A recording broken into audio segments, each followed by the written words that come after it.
Hey everybody, it's GobletX and welcome back to some more Magic Arena. Today we're playing another Arena Cube draft of the June 2021 Cube, and let's just hop into this thing. So, I don't think I see any cards out of this pack that are exceptionally powerful to where I'd really want to pick one pack with them and try to force a certain strategy, and because of that, I do like the colorless cards in this pack, the Crawling Barrens and the Mecha Godzilla, both being good cards in the vast majority of decks because you can play them in any deck by being colorless. The only decks they aren't really great in would be, for Mecha Godzilla, it'd be like any super controlling deck that doesn't really want a lot of creatures, and with Crawling Barrens, it would be any like very multicolored deck, like decks trying to do Golos things with 5 colors. You can't really support the colorless lands very well in there because you want all of the colored mana you can get. So yeah, I like taking one of these two cards here and staying pretty open. Like, there's decent cards in any color here. I think Angel of Invention might be my favorite colored card in here, just because it's a very strong card in a lot of white decks, because there tend to be decks with a ton of creatures, so that Anthem effect can be pretty great. I think I'm going to roll with Mecha Godzilla here. I have played a Crawling Barrens recently in the cube, so just for variety's sake, we'll see if we can't get a Mecha Godzilla to go off sometime in this draft. What do we have in pack 2? Certainly, as always, a lot of options. We've got a couple cheap red burn spells, Shock and Pillar of Flame, which are both great because they're removal and they can hit your opponent's face if you're very aggressive.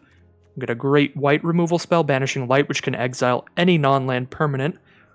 So, very versatile removal there, being able to deal with planeswalkers or creatures or just anything you need to deal with. Vraska's Contempt, a little less versatile than the Banishing Light, but since it's instant speed and you gain life off of it, it's pretty solid. Just a lot of good removal in this pack in general. What do we have? 1, 2, 3, 4, 5, 6 removal spells. And the cards in here that aren't removal aren't exceptional. I guess Exclusion Mage might be fun for sort of a tempo-y strategy. A blue deck with a lot of creatures in it, which doesn't happen too often, so that'd be fun to try out. Chromatic Lantern, great for multicolored stuff. Don't really know what to pick here. Lots of options. Once again, none of them incredibly insane. I could stay nice and open here and just take a Chromatic Lantern, which is going to be good in any 3+ color deck and okay in like 2 color decks. Let's see what we get in this next pack. Definitely a good amount of blue, couple blue creatures here, Spectral Sailor and Waker of Waves. Both fill very different roles, though. Magma Quake, a board wipe kind of effect in red, so definitely a powerful card, but not the kind of card that is used in a lot of red decks, since red is primarily aggressive in this cube. Treasure Map, another pretty great card that's going to go into plenty decks. Being completely colorless here, we can just stay totally open, I think. I don't think that either of these planeswalkers are particularly powerful. I do think Teferi is better than Tyvar, but Tyvar I've just never seen be all that good in this cube. Unfortunately, just not a lot of elves, and by himself, Tyvar doesn't do a whole ton, so Tyvar's just really underperformed, and I'm not entirely sure what he's still doing in the cube, instead of just throwing in like a Nissa, which would be much more powerful. Basically like any Nissa, in my opinion. And Teferi just tends to be a little bit weak for the cost. Teferi's like right on that border to me, where this Teferi hasn't seen like a boatload of standard play because of it. So just gonna take Treasure Map. Very, very open start to this cube as we kind of just wait and see what we're seeing most. But I mean, a lot of everything in this pack. A little bit of every color represented here. Do have a Silver Quill command. This card doesn't seem that powerful in terms of cube power level to me. Definitely a bomb in Strixhaven Draft. We've got a Reanimator card in black. Nightmare Shepherd's pretty great with creatures with good enter the battlefield effects, because when they die, you just get them as 1/1s that give you the effect again. Sigrid's very powerful.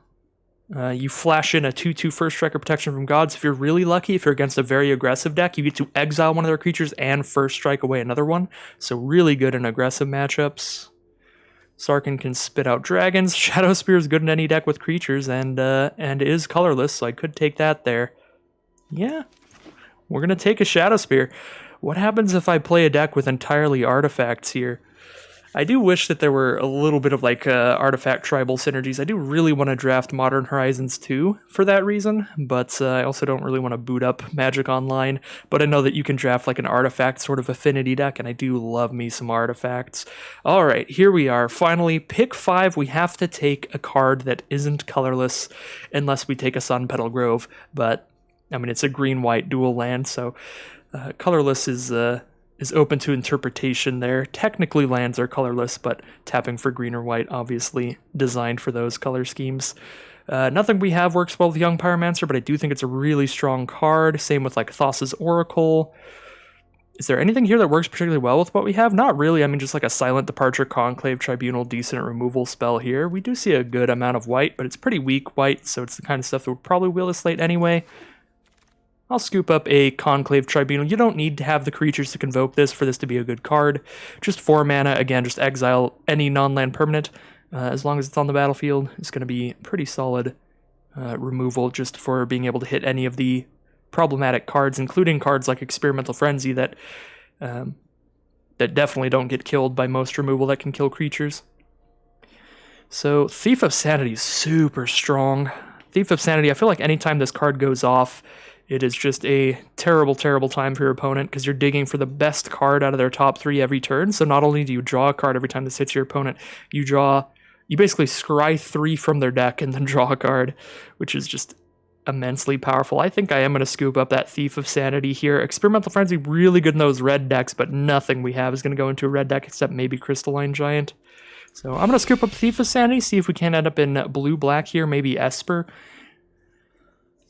Not a ton to combo with that Thief of Sanity here, though. We do have another colorless card, which would be kind of funny. Just go right back to taking all of the artifacts. Grey Merchant of Asphodel's good in decks with a lot of black mana symbols in their permanents, so that could be okay. And Expel from Mirazka is an okay piece of interaction. Instant speed bounce spell, and later in the game it's pretty good because you get to throw the card that you're bouncing back on top of their library, make them skip a draw step in that way. Do see a lot of green here. I mean, Cultivate, Essica's Chariot's super powerful, and Domri's super powerful, but Cultivate leaves you open to being able to play so many different things and so many different colors. I think I'm going to take the Cultivate here. It's a pretty great combo with our Chromatic Lantern. Chromatic Lantern and Cultivate's a pretty decent start to playing some kind of very, very multicolored monstrosity to where we could play Thief of Sanity, Conclave Tribunal, and Cultivate in the same deck. So we'll see where it takes us from here. And of course, the treasure map as well, to a certain extent. Once this card flips, it does give you 3 treasure tokens, which can sacrifice for a mana of any color if you are desperate for the mana fixing there. Not sure what to take here. I don't love the Bag of Holding, although it does leave us open. Don't love Reclamation Sage, but it is solid to have that main deckable artifact enchantment hate. Birth of Melodus is good if we end up a little controlling with white as one of our core colors. I think I'll take that here. Don't think I'm going to do Mirari's Wake. It is technically pretty fun when it goes off, but Mirari's Wake is a 5 mana enchantment that doubles your mana. At that point, you already have almost enough mana for any of the big stuff, so I just feel like it's a little redundant, a little win more to me the times that I have tried to play it.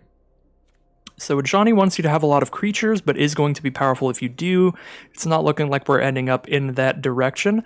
We're probably going to be some kind of weird, multicolored, rampy deck, probably trying to take a bunch of Wrath effects and stuff. I think I just want to start taking some dual lands highly to make sure that our mana is pretty good here for if we do try to go into a million colors. And yeah, I'm just going to start slamming down a bunch of dual lands, see if we can't be like 4 color here. Be pretty happy about it.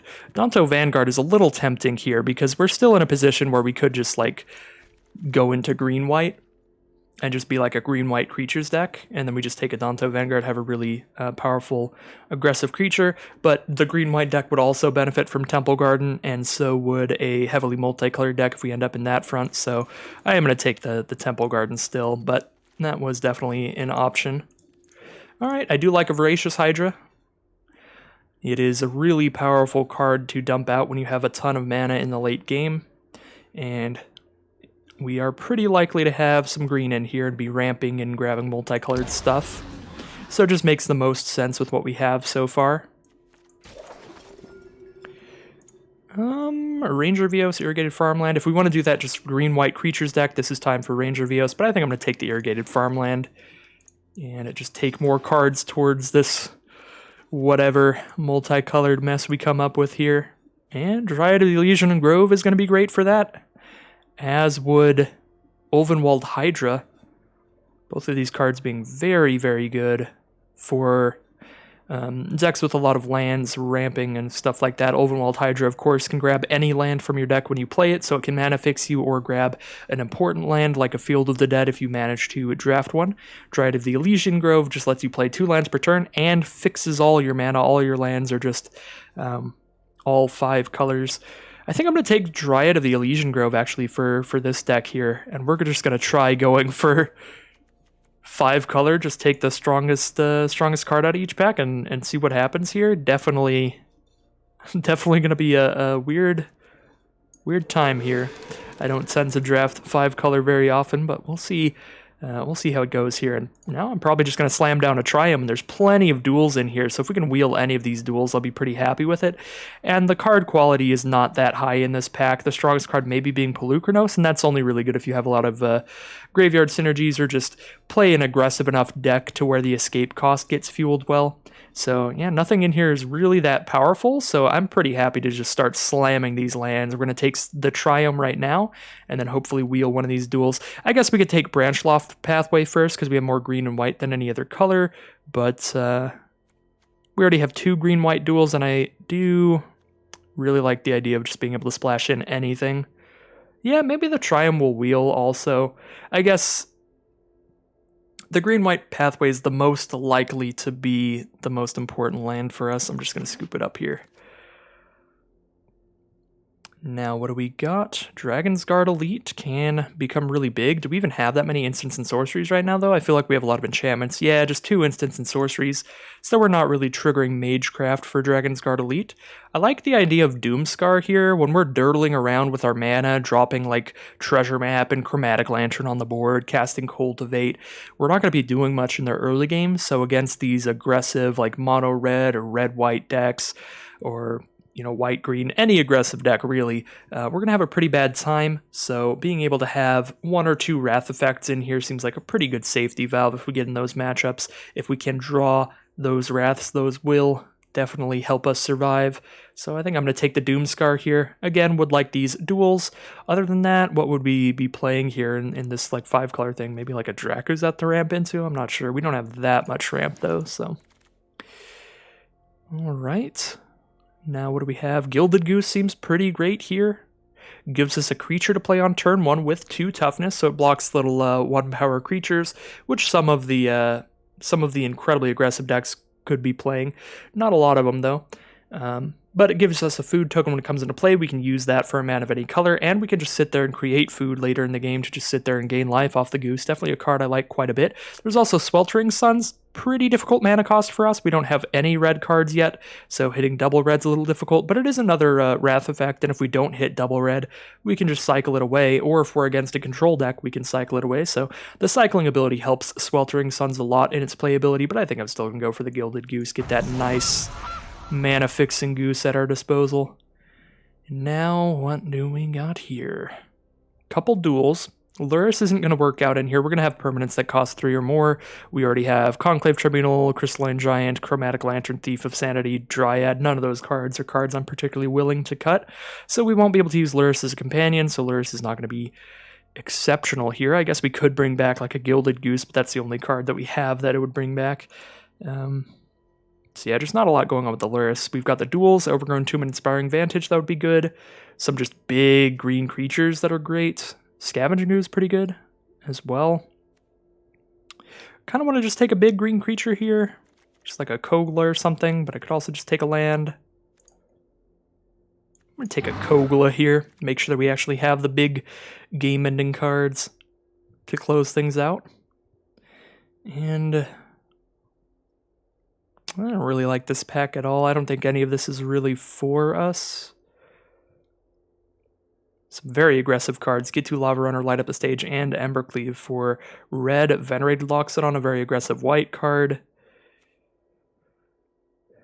And I'm not so sure we can really get a life gain theme really going on with this Valentine and Lysette.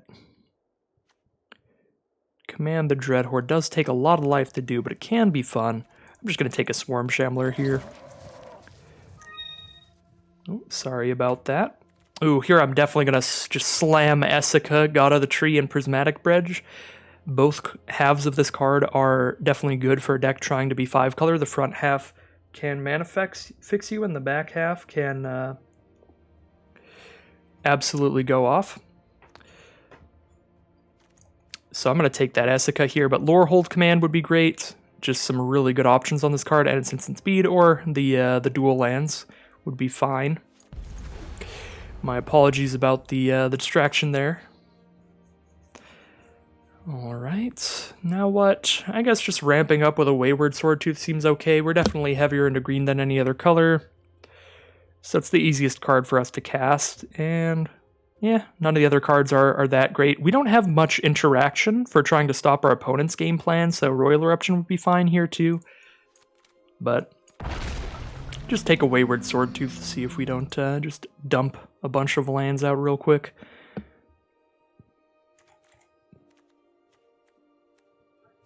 Yeah, a bunch of green-white duels and a little bit of blue duels. We might end up just green-white here, to be honest, with the cards we've ended up picking up. I don't really like much in here, so I'll just take another green card, I think. Well, we did wheel these random duels, and nothing in here is that exciting. Mana Tithe can be fun, but it's definitely more for like a really aggressive deck that's spitting out all of your creatures and then you just stop them from wrathing you, because it's really not suspicious at all when you're holding up just a single mana. So it's really easy for you to get your opponent to not play around that kind of thing.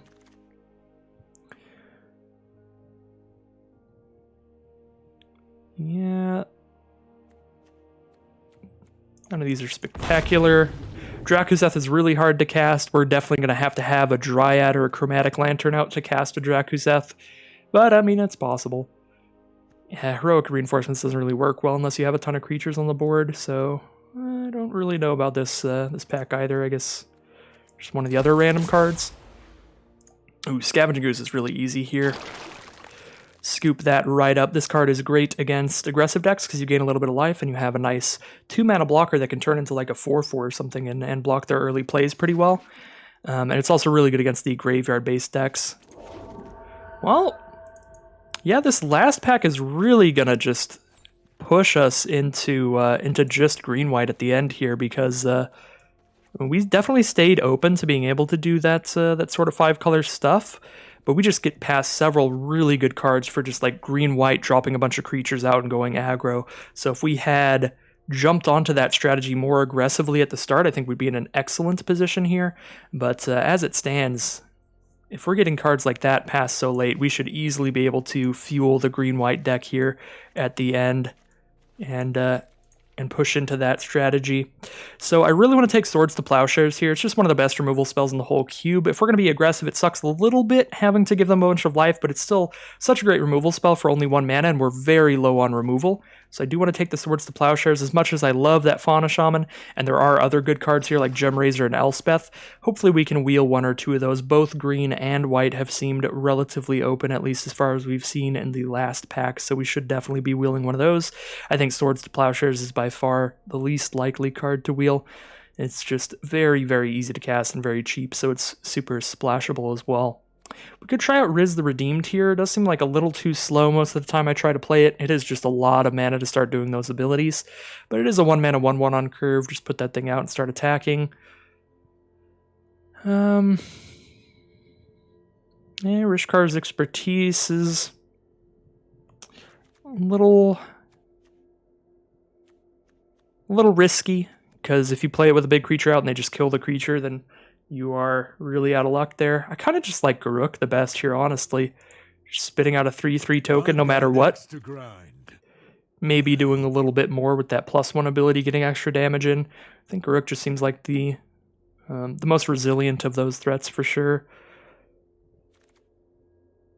Definitely like the Angel of Sanctions here, now that we are pushing into just green-white creatures. I don't really want another Wrath effect, although Cleansing Nova being able to just destroy all artifacts and enchantments is pretty interesting. I am going to take an Angel of Sanctions here, though. Just really good enter the battlefield effect on this card, and you get to embalm it and just do it all over again after it dies. Another green-white dual land is pretty good here, but we already have 2 of them.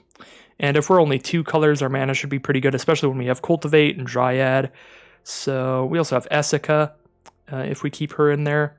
So we don't need the green-white dual, so kind of like taking Luminarch Aspirant or Seal Away here. Get a little bit more removal in here, or get a card that is just very, very powerful, dropped down on turn 2. If you play this on turn 2, even by itself, it'll be a 3/3 by the time it attacks, because you just play it before your combat step. When you go to your combat step, it becomes a 2/2, and then next turn it becomes a 3/3, and then it attacks. So really, really good card even by itself, and pretty exceptional with the right card to put counters onto. So I think I am going to take the Luminarch Aspirant there over the removal spell. And I like Redain here.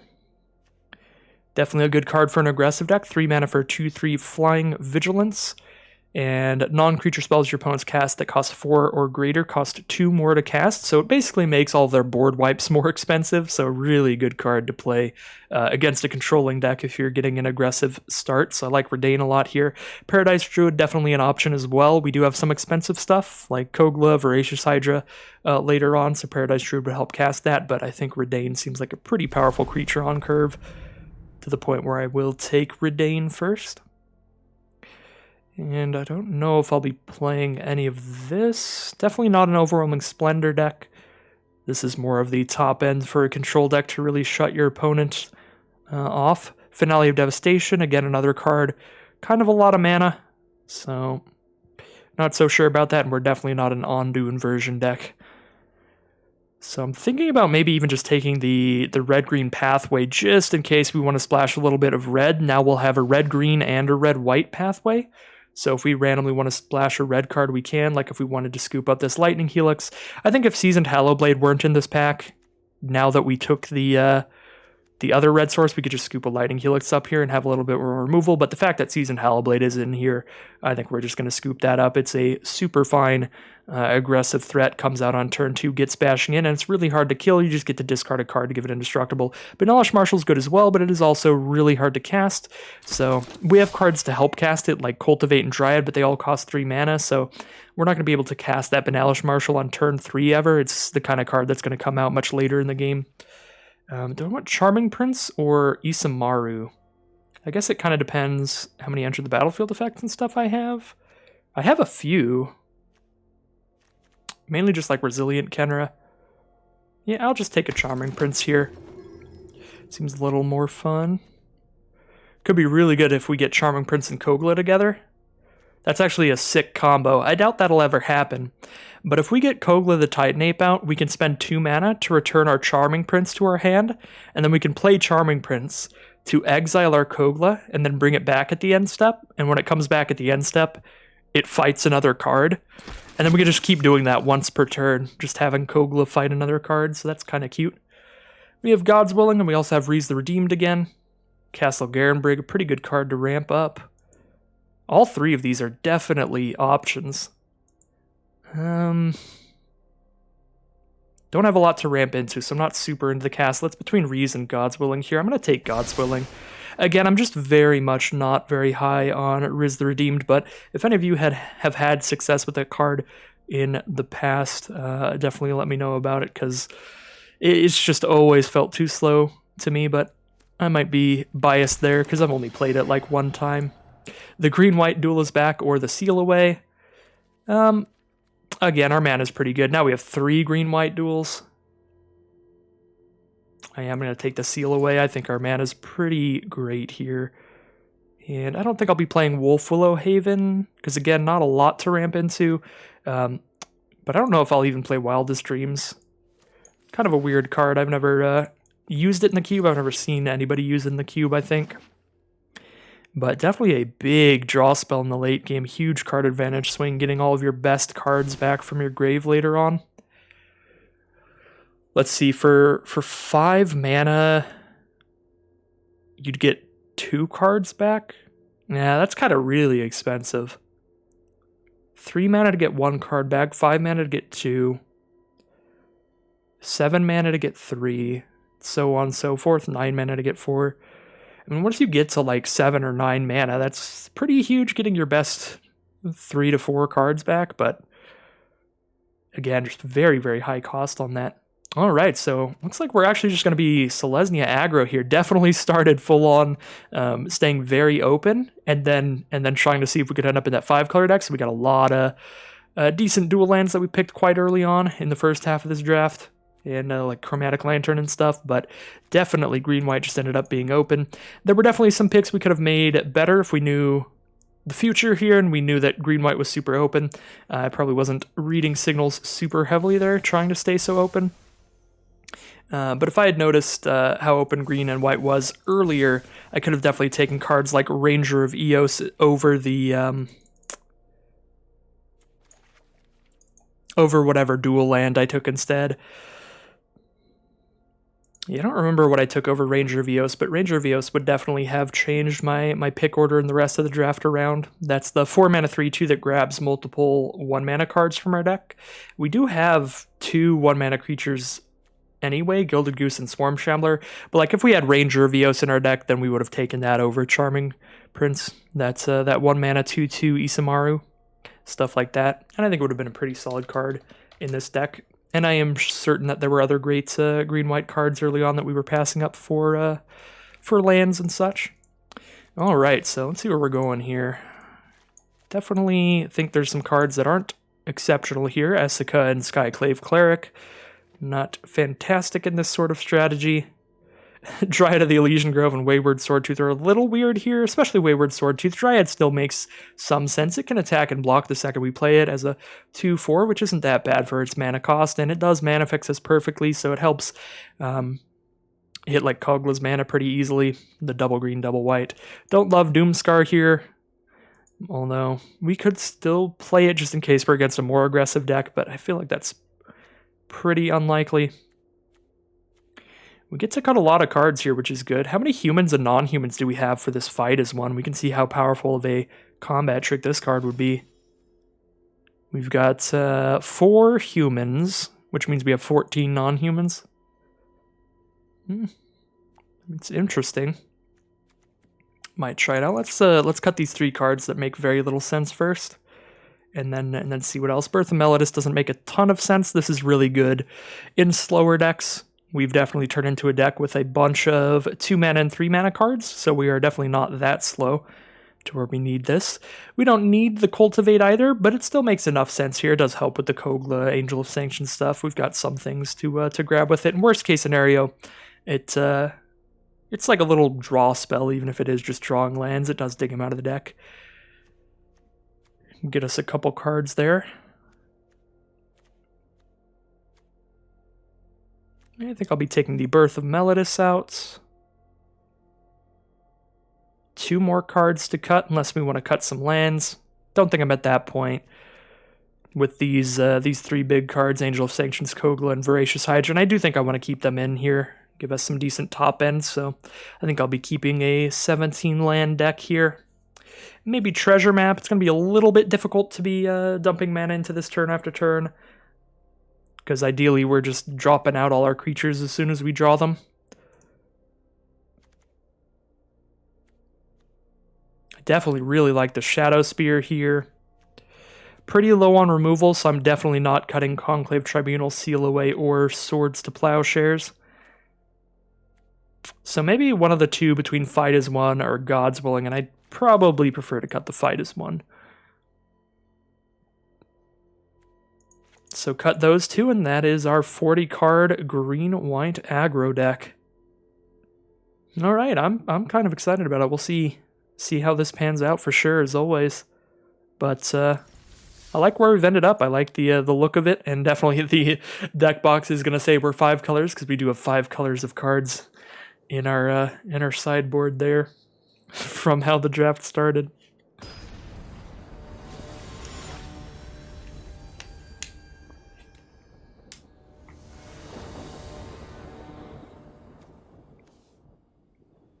Well, turn 2 Clarion Spirit. We're unlikely to cast 2 spells in 1 turn, but we still curve Clarion Spirit into Redain, get some creatures on the board and attacking, even if we don't get the most out of their abilities. So, pretty solid hand. We've got the interaction, both Swords to Plowshares and Angel of Sanctions can exile some stuff. Would I like to just exile Dreadwander immediately so it never comes back later? If I don't Swords to Plowshares right now, I'm not going to be doing it for a long time because I'm just going to cast Spirit turn 2 and Redain turn 3. I'd probably rather leave that for a bigger threat. And now that I drew Luminarch Aspirant, that is a much better card to play on turn 2 than Clarion Spirit, unless I'm trying to draw removal out of the black deck here. Then it might be better to drop Clarion Spirit first. But I'm just going to drop it out there. If they don't have removal, it'll be great. And if they do, it's not the end of the world. The later we cast Clarion Spirit, the easier it'll be to actually trigger its effect. Because we'll just have more mana available on the board. Legion's Landing, and they get a 1/1 lifelinker. When they attack with 3 or more creatures, they transform this into a land that can spit out a 1/1 lifelinker for 3 mana. Probably going to cast Redain here. They've got 1 mana up. I'll go ahead and attack with Luminarch Aspirant. I think the only way this could go bad is if they have some kind of weird 1 black mana combat trick, which isn't likely, and if they do, we could just Swords the 1/1, which wouldn't be ideal, but if it saves Luminarch Aspirant, would probably be worth it. And now we've got Redain on the board. Nice 2/3 Flying Vigilance, really nice ability to have here, the Vigilance, to be able to block their aggression. So they didn't even get to attack that turn. So now I only have 1 white mana, so I can't cast 2 spells in 1 turn for Clarion Spirit. So I can either cast Clarion Spirit, the Sword Tooth, or the Swords to Plowshares. I think I just cast Clarion Spirit here. And that's probably it. Should probably go into combat first. I could make Luminarch Aspirant a 4/4, and then if they block with literally everybody, I could Swords to Plowshares, Midnight Reaper, and just kill their board and keep Luminarch Aspirant, so no block ends poorly for me if I'm holding up Swords to Plowshares. So kind of like that. Make the Aspirant a 4/4 so I can just slam in with everybody. Alright, and they're just going to take it all. If that is the case, I think I will just be playing the 2/2 to get more creatures on this board. Although, we could also Swords to Plowshares on Midnight Reaper. That would get them down to only 2 creatures on the board, so they can't attack with 3 to flip a Danzo. The fact that they didn't want to block at all there might represent a desire to flip Legion's Landing here, because they might want to hit like 5 mana. They play their land for turn and flip this as the 5th mana. They're also down to 11. We got a flyer here. Being aggro seems decent.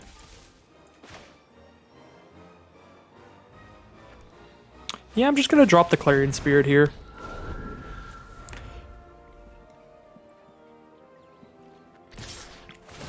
They definitely wanted to flip that Legion's Landing. And the fact that I'm not holding anything up here makes me not really want to block with Redain. Definitely seems a little risky. I could also just not block at all. I mean, 1, 2, 3, 4, 5, 6, go to 12. Yeah, I'm just going to not block. They're playing white and green here, so there's definitely a lot of combat tricks they could have. Let's see if I can't just keep all my creatures on this board. They drop down a Swarm Shambler, play a land, which means they can get a 1/1 lifelinker from a Danto, which is important to keep in mind. We draw Voracious Hydra. So I can play that as a 2/3 and fight something, or I can play it as just a really big creature here. Can I play 2 spells in this 1 turn? I can if I cast Wayward Swordtooth and Swords to Plowshares, or Voracious Hydra where X equals 1. Neither of those seem ideal. Probably just hold on to Voracious Hydra. It doesn't seem to be doing anything particularly great for me here as a 2/3 to fight with something. So I kind of like just putting a counter on Redain and then just slamming in with these 2. Don't attack with Clarion Spirit because they could double block with 2 1/1s, and I don't want to have to use the Swords to Plowshares just to save them on the block.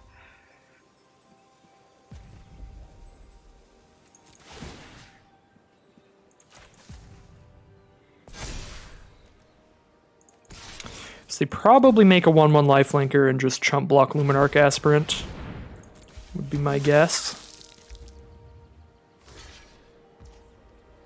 And that is the play. We have 4, 5, 6, 7 permanents out, so Wayward Swordtooth makes 8. We're still quite a bit from activating the Swordtooth, but we don't have anything better to play here. Like, otherwise we're playing a Voracious Hydra. But I guess a 4-5 trample wouldn't be that bad if we go for just doubling the counters, but I really like being able to fight something if push comes to shove, so I am just going to drop a Swordtooth that can't do anything here. This way I also get to hold up Swords to Plowshares.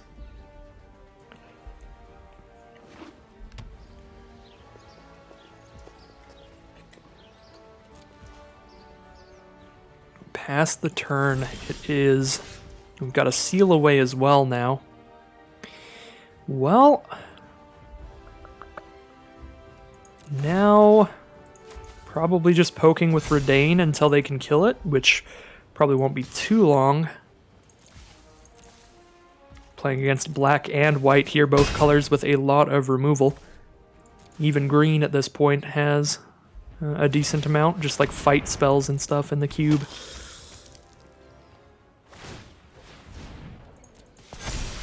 They do have multiple cards here that just get bigger throughout the game. I could get rid of the Swarm Shambler right now. Just lower their amount of cards on the board. And by using Seal Away, we're not targeting it with a spell so they don't get a 1-1 to replace it. We're targeting it with the ability of Seal Away when it enters the battlefield. Again, I wouldn't be holding up Swords to Plowshares if I did that, so it's a little risky, but this also puts another permanent on the board, which gets Wayward Swordtooth one step closer to attacking and blocking. So I think I will just drop the Seal Away there. We're only one card away from being able to attack and block with our 5/5 Swordtooth now. Uh-oh. Well, now we're 2 cards away, because there goes Clarion Spirit. And whenever this attacks, it also does 3 damage to something, so I think we're going to Swords to Plowshares that thing, which unfortunately means they're going to gain a bunch of life here. So it will be harder to kill them. It's going to take more time. So we go to combat, we attack with Redain, they crew the Sky Sovereign, we exile it before they can block. I now have 5, 6, 7, 8, 9 permanents. If I play Voracious Hydra first,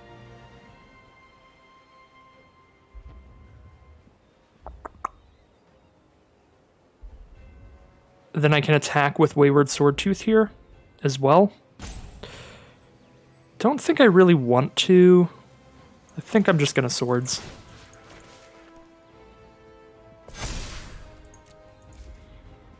So this would be a trade even if I didn't cast the Swords. But I still think it's worth it to do so.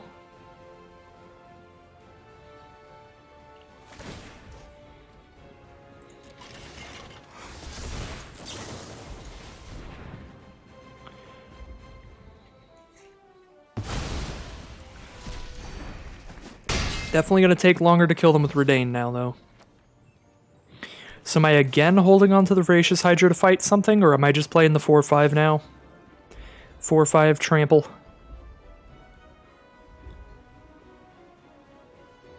3 for 5. Yeah, I think a 4/5 trample seems pretty big here. Because not only do I get a 4/5 trample out this turn, that means next turn I get to attack with a 4/5 trample, a 5/5, a 4/4, and a 5/6 vigilance. I do need to be conscious of my own life total, but that's a pretty big attack. That's going to force chump blocks pretty much across the board. Oh yeah, and now we get to have another blocker against this unbreakable formation, so that feels pretty good too. Definitely get to stop all this damage now without losing a creature. Otherwise, I would have had to take a decent bit. Ooh, Gilded Goose is the draw, which does give us the food token to sacrifice to the Gilded Goose for the second white for Angel of Sanctions, so a pretty fantastic draw there. We play the Goose here, and I think we're still on that plan of just poking in with the Flyer every turn now. Because their field just got a lot bigger to where they can actually make some pretty decent blocks, and they also gain life whenever these life linkers are blocking. So we'd rather force them into bad attacks if they want to gain life and get out of dying in the sky. So this is probably just the chump attack to gain a bunch of life, and this is the last they can do. Okay, yeah, they just concede. I was going to try to go through what other kind of combat tricks like the unbreakable formation they could have there and see what we could play around easily on the blocks and do so if we could. But looks like that was all they had there, just that unbreakable formation.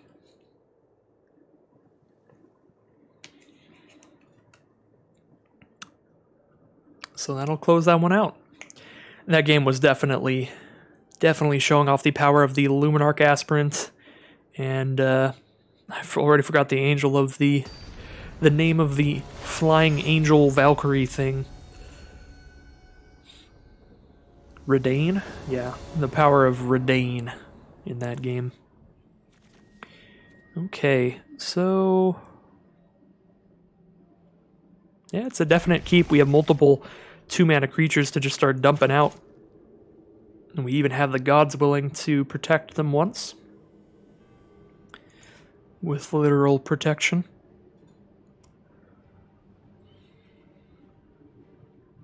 Definitely like running out the Seasoned Hallowblade first.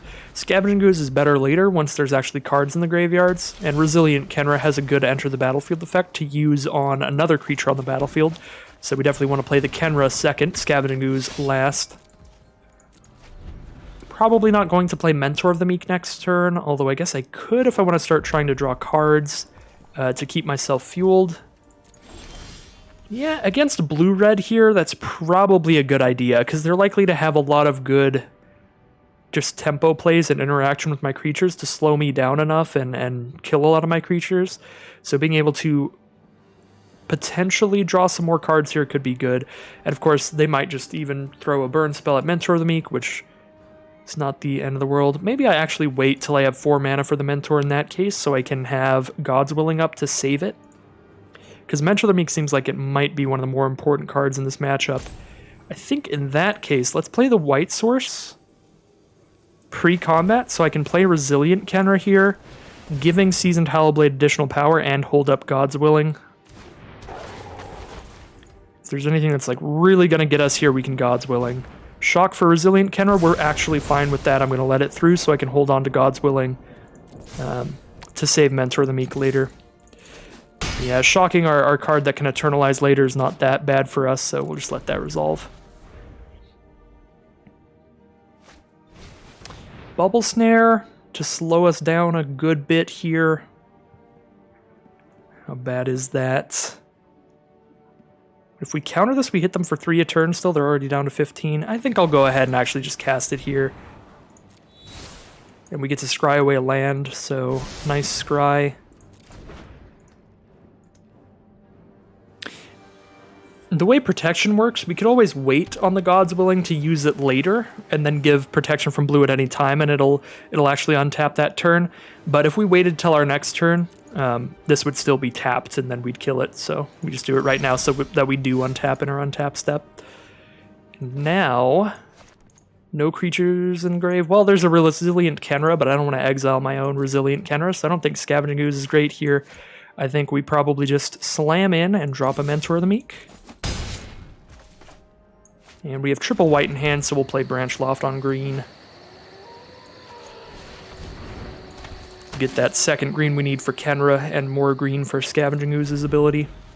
We would rather discard this Plains to Seasoned Hallowblade if we have to discard something, so that's why we play the Branch Loft pathway this turn.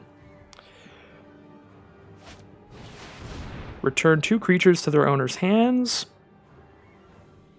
Yeah, nothing to do about that. We're pretty fine with it, too. We could just dump them back onto the field next turn. Although we don't get to hold any mana up after we put them back on the board, so that's a little sketchy. But that's where we're at. Just drop them. It's not like we have anything to hold the mana up for anyway. Just makes me feel a little cozy.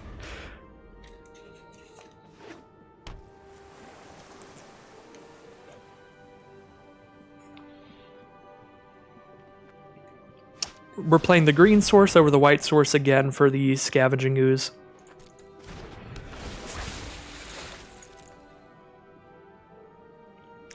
We'd rather end up discarding this Plains if we have to save Seasoned Hollowblade if they try to like do 2 damage to all creatures to wipe our board. They're going to skewer the critics on the Mentor. The Meek can't save that, so there goes the Mentor. Alright, go to our turn. Draw Mechagodzilla. We can play a Mechagodzilla and start getting counters on this and play Scavenging Ooze in the same turn. Or we can just play Resilient counter and attack in quite large. We can attack in for 7 here. So do we want to attack in for 7 or just make the board wide? I think I'd rather make the board wide here to just fight past this the Thassa's Oracle. I guess also just making it 7 also makes the board decently wide. We hit for 7 and get a 4/4 out. So do we want 1 4/4 and a big attack this turn, or a Mechagodzilla and a Scavenging Ooze? I think I'd rather have a 3/3 and a 4/4 than a single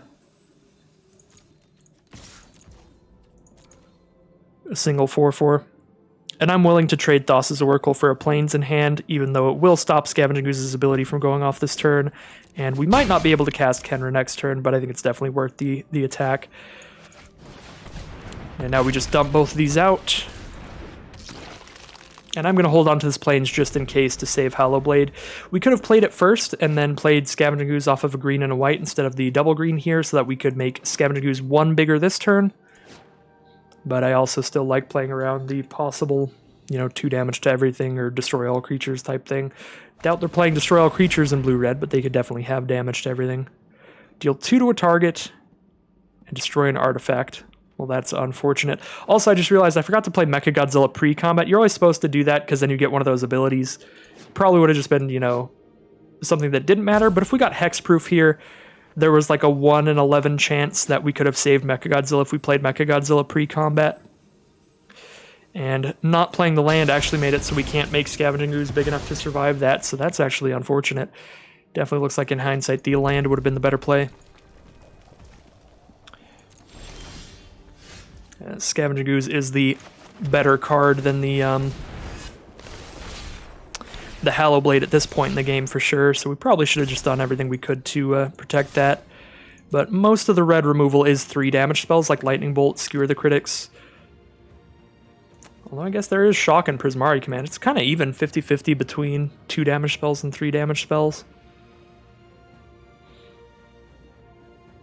They go to 2 life if they don't chump block here, so we'll see what the choice is. Definitely a difficult position to be in. And they are going to take the chump block. We do have 7 damage on the board, so not lethal here, even if they don't have anything in hand. They do have an Icy Manipulator to stop 4 damage a turn, so we hit for 3 a turn now. They're on a 3-turn clock. Garruk Unleashed is pretty fantastic here. Probably going to use Garruk and just make a 3/3. I'll do that post-combat, just in case they have a blue and 1 counter like Negate or Censor, something like that. So we'll force them to use Icy Manipulator first. Although if they had to tap out to counter Garruk, that would also be pretty good for us, because then we hit for 7.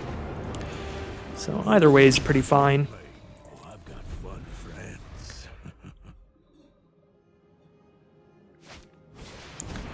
Teferi's Tutelage, so we start getting milled. But we got 26 cards at this point. Definitely a good enough aggressive start, I think, to push past the Teferi's Tutelage. Not likely to lose to mill here.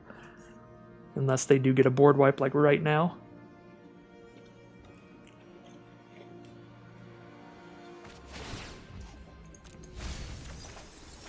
Ooh, we get that Angel of Sanctions and Balm ability in our graveyard, so we can bring that back and exile one of their cards. Very nice. Our opponent's at 6 life with an Icy Manipulator up. They can only tap one of our creatures, so we just use Garruk to give one of our 3 power creatures +3/+3. They have to tap that down to tap a 6 power creature down. They still take 7 on board. So they have to have the other card in their hand to be something that costs 2 or less and stops some damage. It's got to be like Lightning Bolt to just do 3 to our beast or something. Maybe a Petty Theft from a Brazen Borrower to bounce one of our tokens. Anything like that would save them here, but otherwise it is dead on board.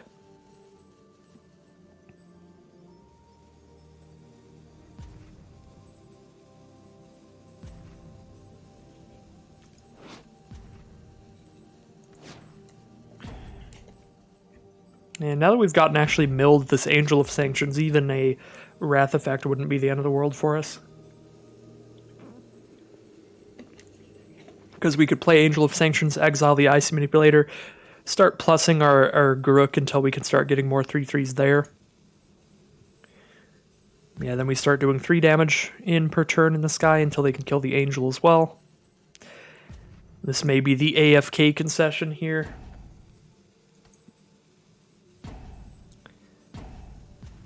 But they could also just be grabbing a drink or a snack at an inopportune moment.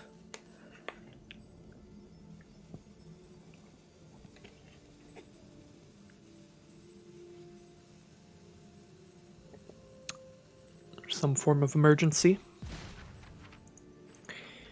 I do really like the all of the Strixhaven cosmetics are pretty nice. The avatars and the pets are pretty cool.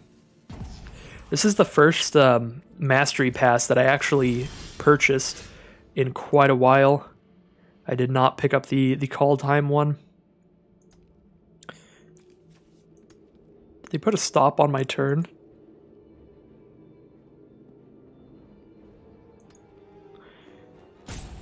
Alright, well now I'm almost 100% sure they're just roping me.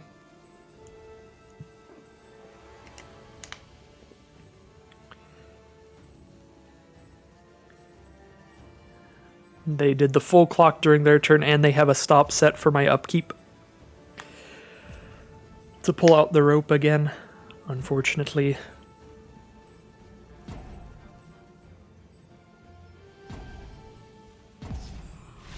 Alright, there we go.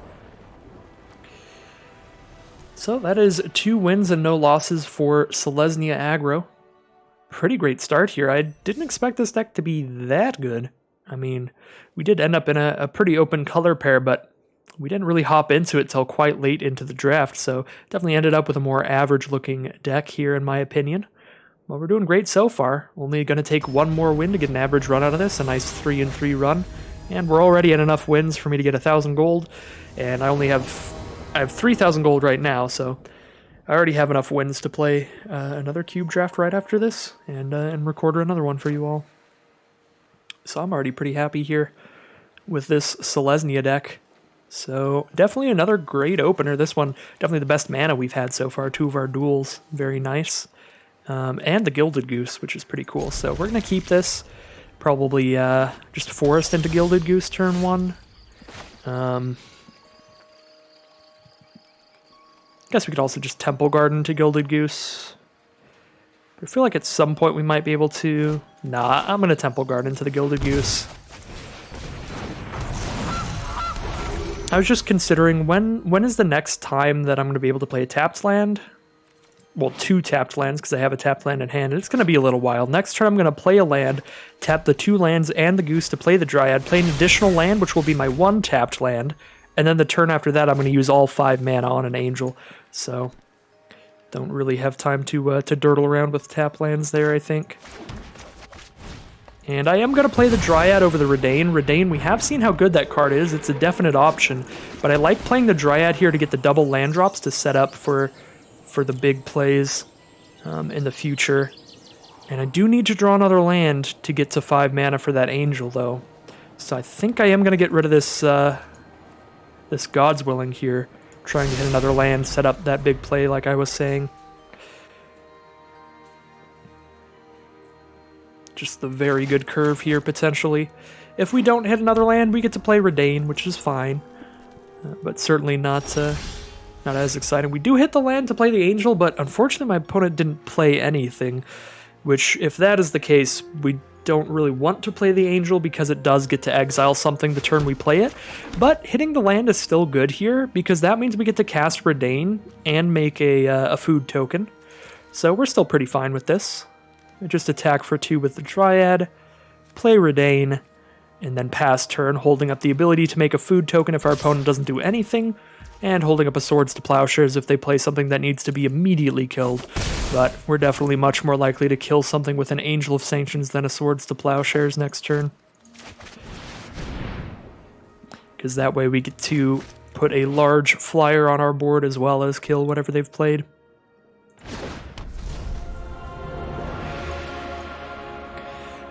So wouldn't be super surprised to see a Wrath coming up. They have Foretold a card here, which could be a Doomscar. And the fact that they're lightning striking this Redain doesn't necessarily mean they don't have a Wrath, because that could still be Doomscar, and Redain stops them from doing a Wrath because it makes their cards that cost 4 or greater cost even more to cast. So even if they did have the Wrath in hand to try to use against us, Redain stops that for us, so that protection is always nice there. So lightning striking the Redain away stops that. Let's see what they've got here. Playing against Jeskai, definitely some pretty controlling colors. A lot of instants and sorceries in those colors. Lots of removal, wrath effects at their disposal. At least during the drafting process, if they wanted to go in that direction. Go ahead and create our food token at the end step. Nothing to Angel of Sanctions here still. Do I want to play the Angel anyway? Because I get a 3/4 flyer on the board, I get rid of a Mind Stone, but they just sacrifice it and draw a card. It's a pretty insignificant card to get rid of with the Angel, so... I don't love it. But at the same time, probably supposed to just keep beating in. We start getting in for 5 a turn instead of 2 a turn, which is a much faster clock.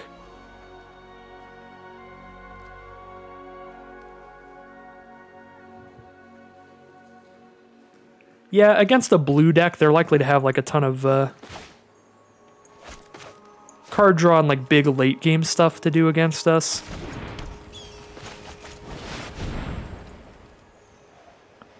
So I'm just going to put as much pressure as I can on in the early game.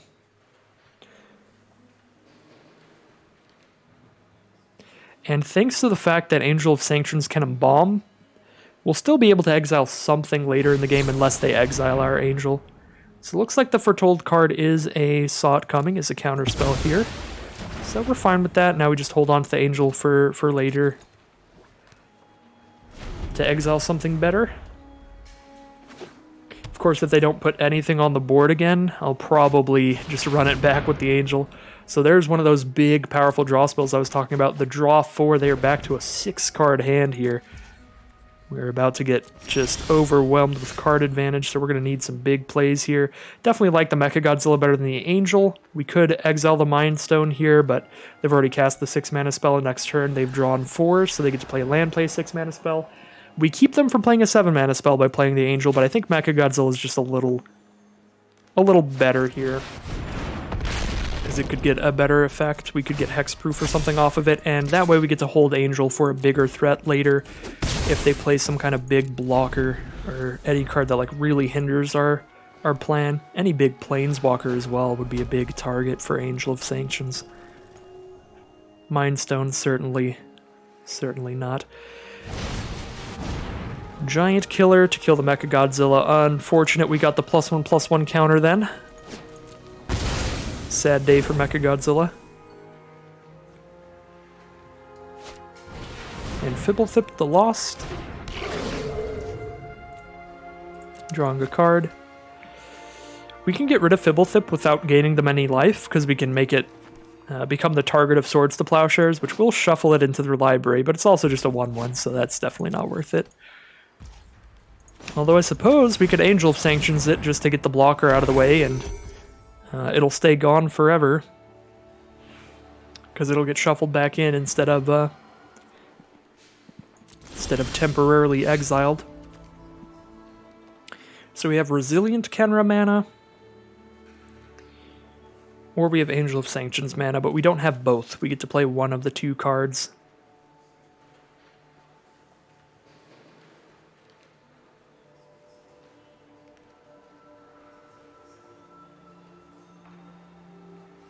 Still like holding up Swords to Plowshares. I don't know if they're even going to play anything that we need to Swords, but I also am not a huge fan of Angel of Sanctioning the 1/1.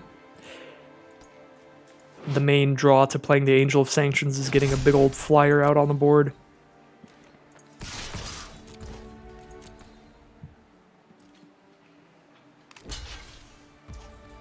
Alright, yeah, that's what I thought. I was going to say, I don't expect that we're going to need more food here. We're not going to need to gain a bunch of life in this sort of matchup. So I'd rather give the +2/+2 to the Gilded Goose and just attack with that so that I know I get in 2 damage here, whereas if I just +2/+2 the Dryad, they probably chump block with the Fibblethip. And if they chump block with the Fibblethip without me even plussing the Dryad, they definitely were planning on doing that. So Teferi's Tutelage here definitely shows off a bit of their game plan, probably trying to mill us out then. With a Think Twice in the grave as well to flashback and mill us some more, we're probably going to Angel of Sanctions the Tutelage. That's actually a target I'm plenty happy getting rid of that.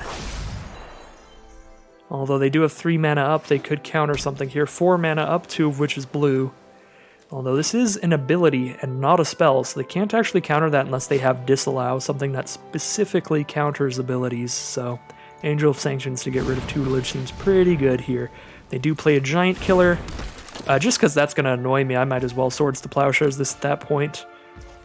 With the quality of creatures we've generally seen from their deck and the fact that they're doing Tutelage, draw spells, counter spells, I don't expect we're going to get anything absolutely monstrous out of our Swords to Plowshares. So getting rid of the Giant Killer seems pretty good, because that can like just keep tapping our biggest attacker every turn and really slow us down. And they only gain 1 life from us killing that.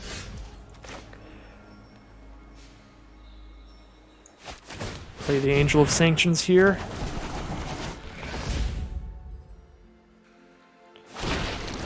Get rid of that Teferi's Tutelage. If they have the removal for Angel of Sanctions, they do get the Enter the Battlefield effect from Tutelage again, but by the time they kill it, they will have drawn another card anyway, so it's milling us just as much as it would have if we didn't killed it. It's not like we're milling ourselves any extra if they manage to kill the Angel of Sanctions. Just milling the same amount, see, because they got that draw there, that would have milled us too. Now if they do 4 damage to our Angel of Sanctions, this comes back and mills us too, so they just catch right back up to how much mill they would have been at. If it takes them any longer, then we have mitigated the amount of mill, luckily.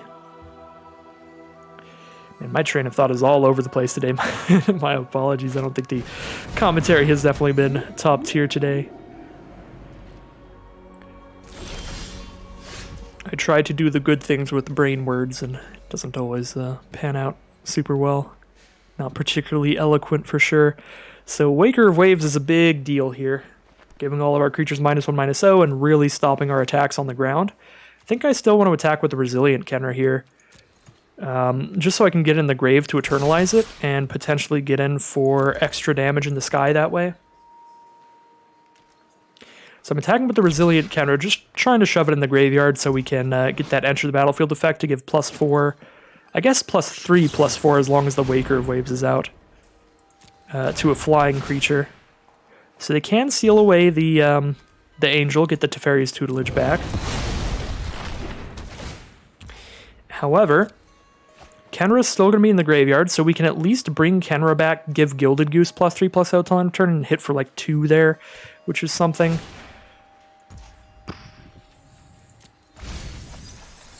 Oh no, our next card was the Conclave Tribunal to get rid of the Waker of Waves. Definitely is looking like Waker of Waves is going to lock us out of this one. There's an argument for holding on to Clarion Spirit and waiting until we have 2 cards in hand, then we can spit out some flyers, but even if we spit out some flyers, there'll be 0/1 flyers here, so it's not, like, the greatest in the world. But is it better than just playing it right now? Probably so. So we've got plenty of mana.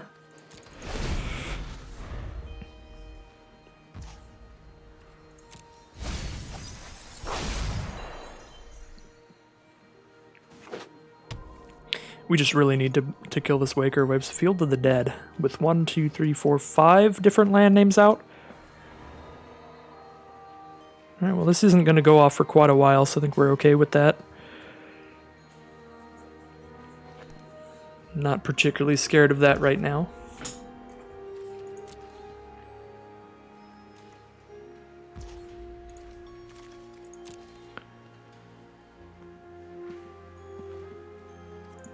Go ahead and get our food tokens here. I'll gain life off of one of them just so we can get back to 20. But again, this is a mill matchup. Life total just really does not matter here. So now we are up to 21, actually above our starting life total. But I'm going to keep the rest of them just to have more mana in the bank for our Gilded Goose if we need to try to double spell. Well, yeah, now we do go for the Kenra play. Probably chip in for 2 damage here. It's something. Gets a tiny bit of damage in, gets another creature on the board here. So eventually we might be able to go wide enough to chip in for 1 or 2 damage by attacking in with everything.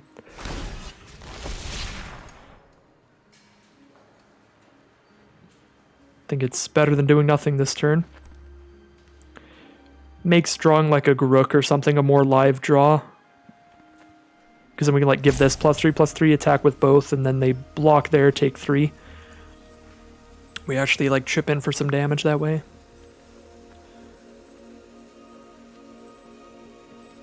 Although they may have milled Garuk. I don't know. Nope, they have not. Magma Opus. Well, that's kind of just gonna pin the nail in the coffin here. Kill the goose, kill the 3/4. Or is that tap? Does it tap or bounce? Oh, it just taps it. So the 3/4 is still around. But they do get a 4/4, draw 2 more cards, which mills us 4 more.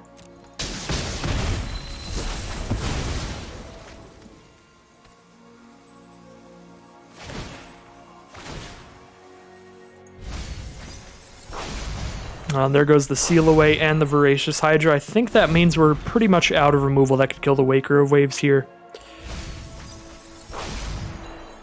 Man. Rough game for sure. I think looking back on it, the biggest way the game could have gone differently is if we just kept holding on to the Swords of Plowshares. Then we could have Swords of Plowshared the Waker of Waves. But even if we Swords the Waker of Waves, they gain 7 more life. We don't even get in for that much damage, because if we didn't Swords the Giant Killer, they'd keep tapping our biggest creature every turn. So ideally, holding on to Swords of Plowshares would have worked out better, kill the Waker of Waves instead of Giant Killer. But they still had a pretty good lock on things here. Definitely just a pretty impressive controlling lockout here with the Teferi's Tutelage at the end. Well, we did wait long enough to double spell with Clarion now. We're down to 5 cards, and they even have Jace out as well. We're getting mega milled here. It's going to be 2-1 after this round.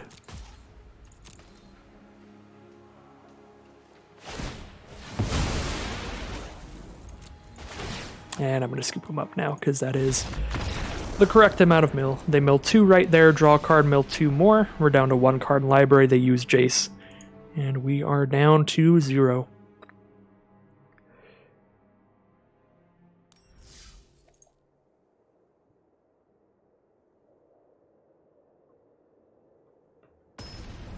So heading into round 4 here.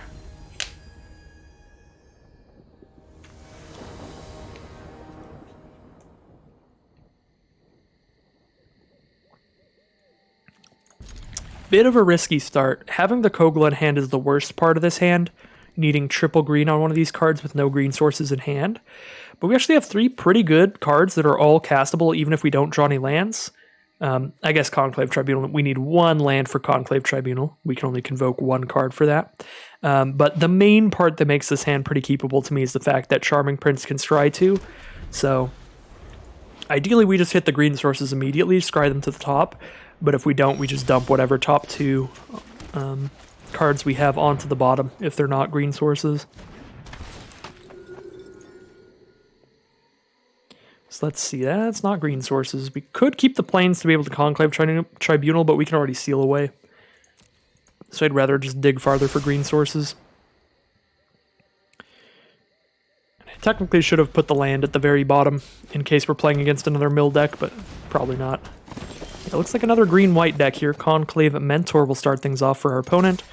I'll offer the trade here because Conclave Mentor does have a good ability as long as it's on the battlefield, whereas Charming Prince does not. The Conclave Mentor gets additional +1/+1 counters onto any of their cards when they're doing that kind of stuff. It does feel really weird. Another one of those cards that feels like a weird addition to the cube for me, because it's definitely more of like a Tinkerer's Cube card than a than just a regular powerful card by itself. Definitely very, very synergy-focused card.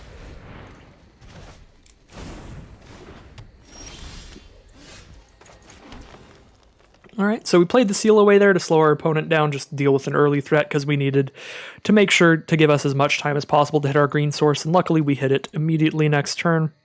So that's pretty great. Could just drop down the Resilient Kenra if I want to get as aggressive as possible, but I like getting this Gilded Goose down because we've got some difficult costs in our hand. Just get our mana already here.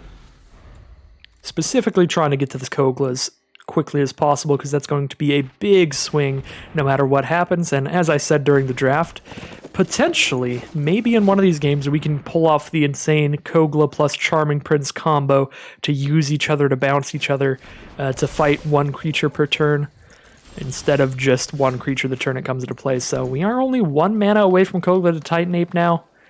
So that's pretty great here. I don't think I need to Conclave Tribunal anything, but I could Tribunal the Conclave Mentor. But I can also just play Resilient Kenra Scavenging Ooze here, get some stuff on board. I could also play Resilient Kenra and Conclave Tribunal. Scavenging Ooze doesn't seem particularly important right now.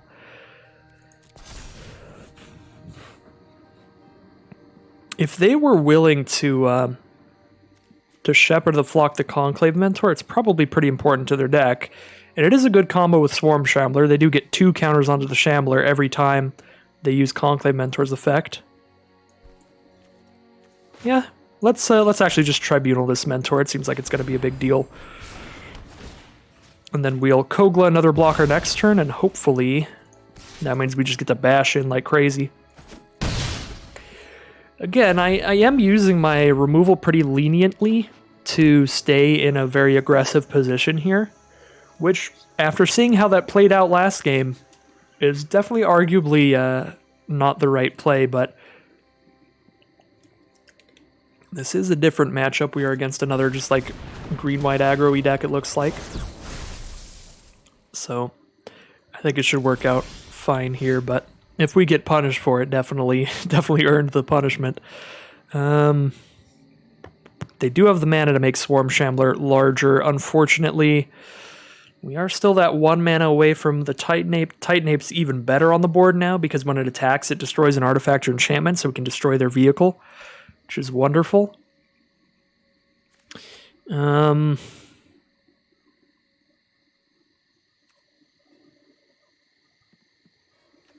If we go to combat, are they going to try to crew the Aether Sphere Harvester, or are they going to just make Swarm Shambler a 3/3? They're probably just going to make Swarm Shambler a 3/3.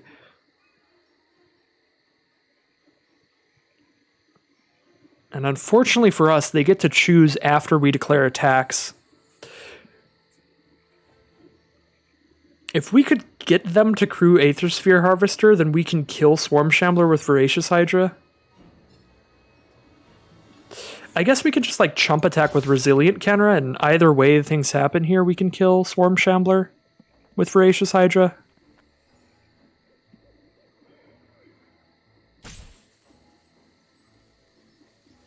We're hoping to be able to kill Swarm Shambler by just playing Voracious Hydra as a 2/3.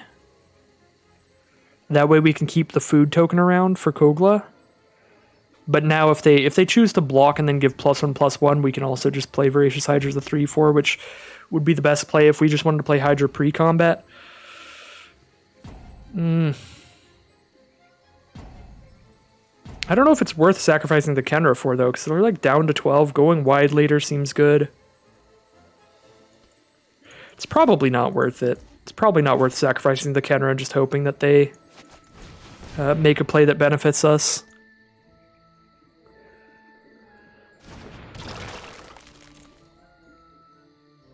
Just make another food token with Gilded Goose.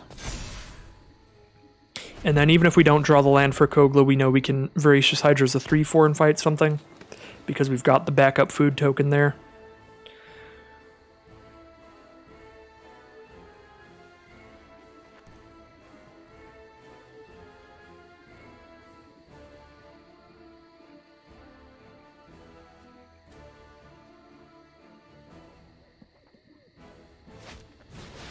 Angel of Sanctions, not what I want to see at all. Now I definitely want to be able to make a Voracious Hydra 4 or 5. But even then... this is going to be a little painful. Well, I guess if they just get Conclave Mentor back, that's not disastrous. Yeah, that's pretty fine. They don't have the mana to put another counter on Swarm Shambler yet, do they? I don't think so. I think they played a land this turn. So I think we're fine for now, but that must mean they're probably gearing up to play a really big +1/+1 counter play next turn, which could be a little scary. Oh, no, no, no, no, no, no. Make a food. The King of Misclicks over here. Alright, we do get the mana for Kogla. So probably play Kogla, kill the Angel, exile the Conclave Mentor. Yeah, Kogla's definitely better than Voracious Hydra here, I think. I mean, we could still Voracious Hydra first and save Kogla for later, but if we play Kogla right now, then we do get to, if Kogla survives, kill that Aether Sphere Harvester the second we attack next turn. Which is definitely really spicy. Yeah, I'll just play Kogla here. Get Kogla attacking sooner.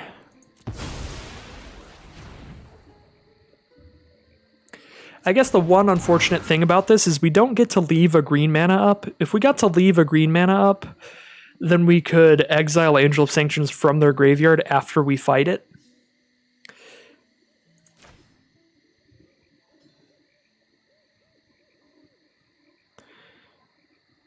But, like, now if they just embalm an Angel of Sanctions, we'll just kill it again with Voracious Hydra. And then we get to do the whole Conclave Tribunal chicanery again.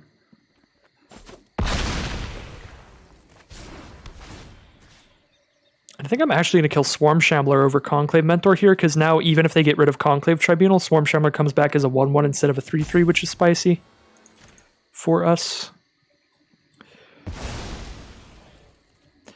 And whatever big +1/+1 counterplay they have coming up, it's probably something like Unbreakable Formation that's better the more dudes they have, and they're not going to have a lot of creatures out here.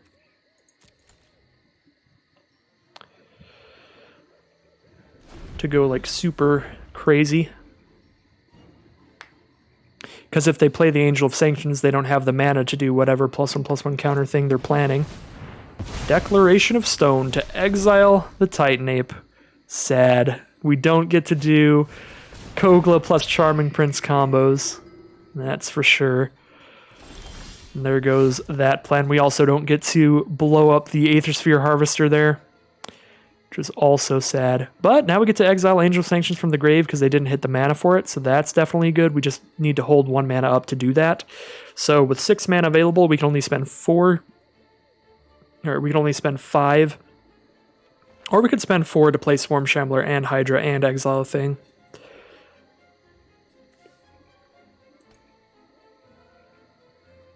I think I just want to play Voracious Hydra and use Scavenging Ooze once. Yeah, there's only 1 creature in Graves. There'd be 2 after I fight with Hydra, but...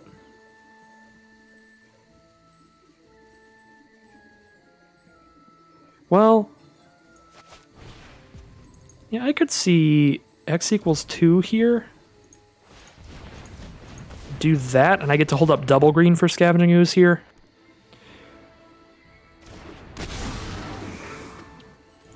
But do I want to kill Shale or Conclave Mentor, really? Yeah, I guess Shale. They've got 1 card in hand. Like, what possible +1/+1 counter stuff could they have to do outside of Shale?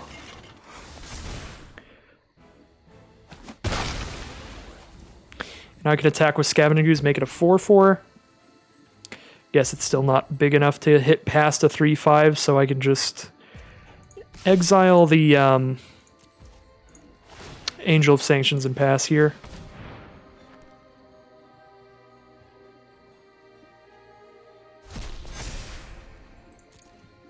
Holding up another green to exile their other creature in graveyard, makes Scavenging Ooze a 4/4.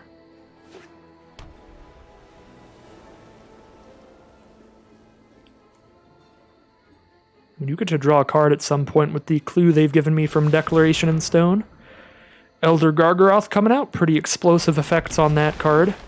whenever it attacks or blocks. Get a 3/3 beast or gain 3 life or draw a card. Definitely want to make sure our board is big enough to block and kill that immediately, which it already is, so we're doing fine. We just can't attack into that well.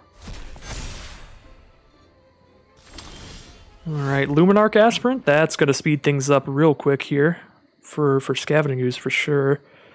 Let's go ahead and draw a card. See what we hit. God's Willing? Alright. Alright. That's pretty good. Luminarch Aspirant. Hold up God's Willing to protect Scavenging Ooze if they draw removal. And we're just setting this Scavenging Ooze up for success here. It's very, very quickly going to be large enough to attack into an Elder Gargaroth.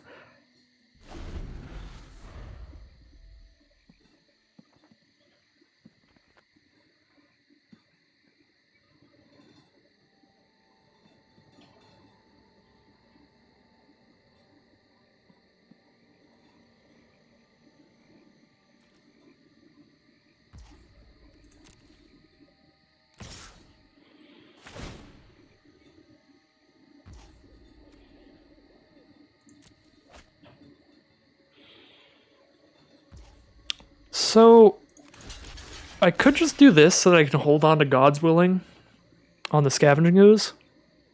If I double block Gargaroth with like Scavenging Ooze Voracious Hydra, I'm just going to straight up throw God's Willing on Scavenging Ooze because I want it to live here. This also fuels the grave for Scavenging Ooze's effect to exile more creatures and get bigger. And Resilient Kenner going to the grave is great for us as well, but they'll probably order blockers correctly to just kill Voracious Hydra and the Charming Prince. I think I'm pretty okay with this. Like, these do not attack well into a 3/5, so they're not doing a boatload for us. Kind of like the triple block here. And if they have a combat trick like a pump spell or something, all right, looks like they're just going to scoop them up there. I think they saw where it was going. They're going to have to trade for 2 of the creatures there. That's 3 creatures in grave for Scavenging Ooze. So Scavenging Ooze is about to be really, really big. So definitely, I'd assume, did not have any removal for Scavenging Ooze in hand yet. So we didn't even need to hold on to that God's Willing. But I think doing so definitely still the right play to stay safe with it. But the lack of removal probably causing our opponent's concession there.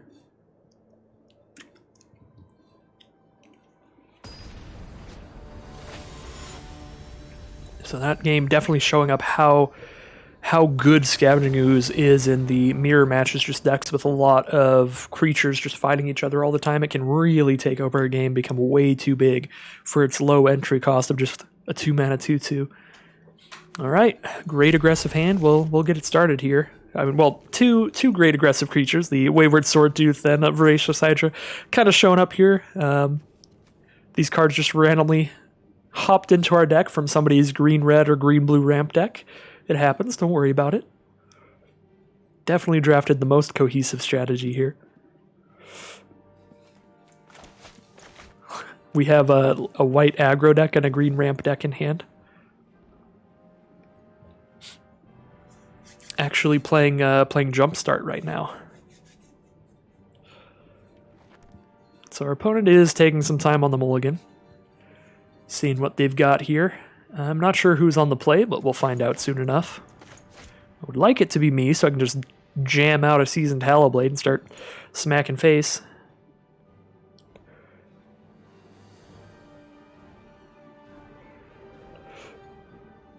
I might go back to the drawing board after this round. I think Wayward Swordtooth is pretty awful in this deck. Takes quite a bit of time for us to get the City's Blessing, and we just don't draw enough cards or lands in particular to play 2 lands a turn more than like once. So not getting a lot of value off the Wayward Swordtooth for sure. Probably the least synergistic card in the deck. Probably the weakest card. So if there was anything that we cut into the sideboard that might be marginally better, maybe even just the +1/+1 combat trick. That works better if you have humans and non-humans in the deck, even though we only had the 4 humans. Might be a little better than the Wayward Swordtooth. So I definitely like our opponent's username on the board we're playing on. I saw a little bit of lightning out there at the top left. over in the Theros board here, fighting in Nyx, the underworld. But unfortunately, it looks like our opponent may have lost connection or something here, because it is very rare you are going to see somebody thinking that long on the opener to where they accidentally rope themselves.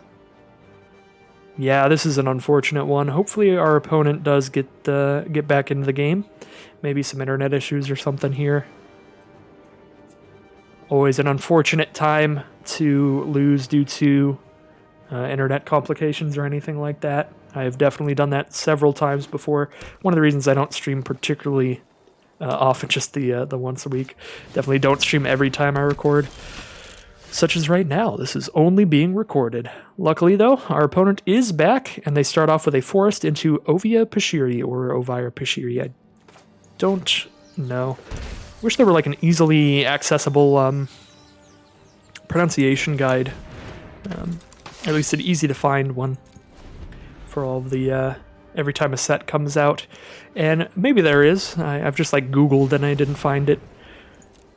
Maybe I'm just not the greatest sleuth. Internet sleuth.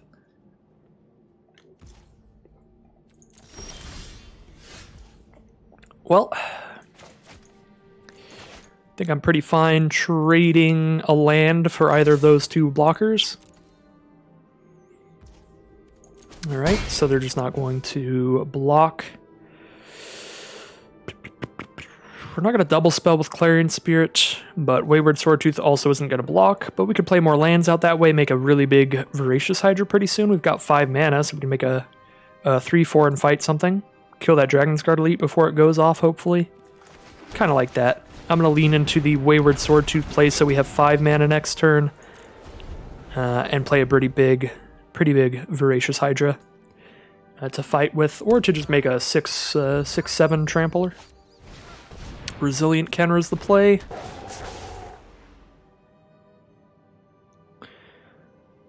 To smack us for 4 off of the Dragon's Guard Elite alone. They can hit us for 5 if they hit with Ovia Pashiri as well, which I would expect. I don't think they'll be blocking here. Swords to Plowshares. Go ahead and exile Seasoned Hallowblade, as well as get a +1/+1 counter onto Dragon's Guard Elite. Of course, Indestructible does not save you from getting exiled, so we will not be discarding our forest there. I'm definitely going to Voracious Hydra to kill this Dragon's Guard Elite. It's already at 3 power and toughness.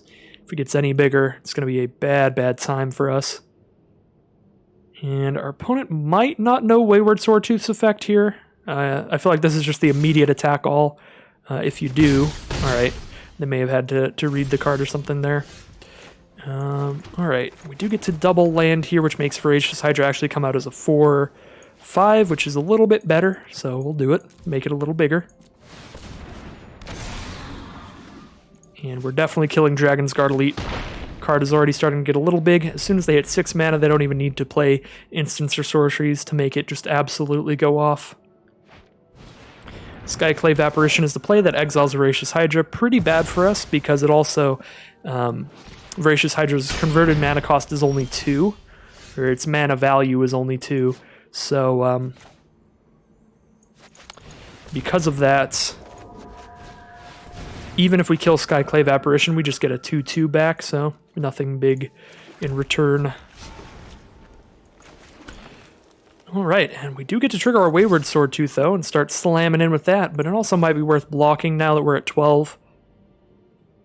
Do have a 2/2 to block with. I don't really want to kill Resilient Kenra. I do want to kill Skyclave Apparition if that attacks us. What, they attack for 5 total right now? Just even the life totals here. Highly doubt they chump block with Skyclave Apparition, but you never know. Depending on what's in their hand, it might be the best play for them.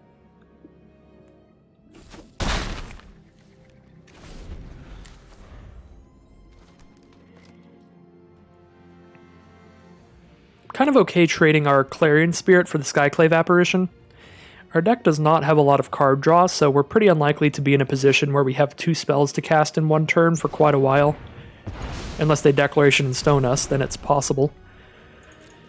Because we could draw two non-land cards here. Oh, they're just going to pass turn. They do not want the trade with the Skyclave Apparition. Alright.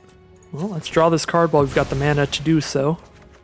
Mentor of the Meek, really great draw for us if we can hit more creatures here. Just a land. I'm going to scry that to the bottom.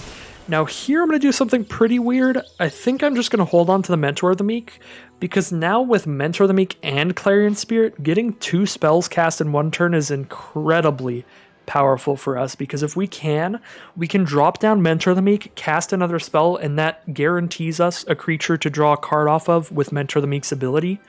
So I think it's worth just holding it here, because just having another 2/2 on the board doesn't really help us attack or block in that much better, because we're not going to want to trade Mentor for anything they have, and it definitely doesn't attack in.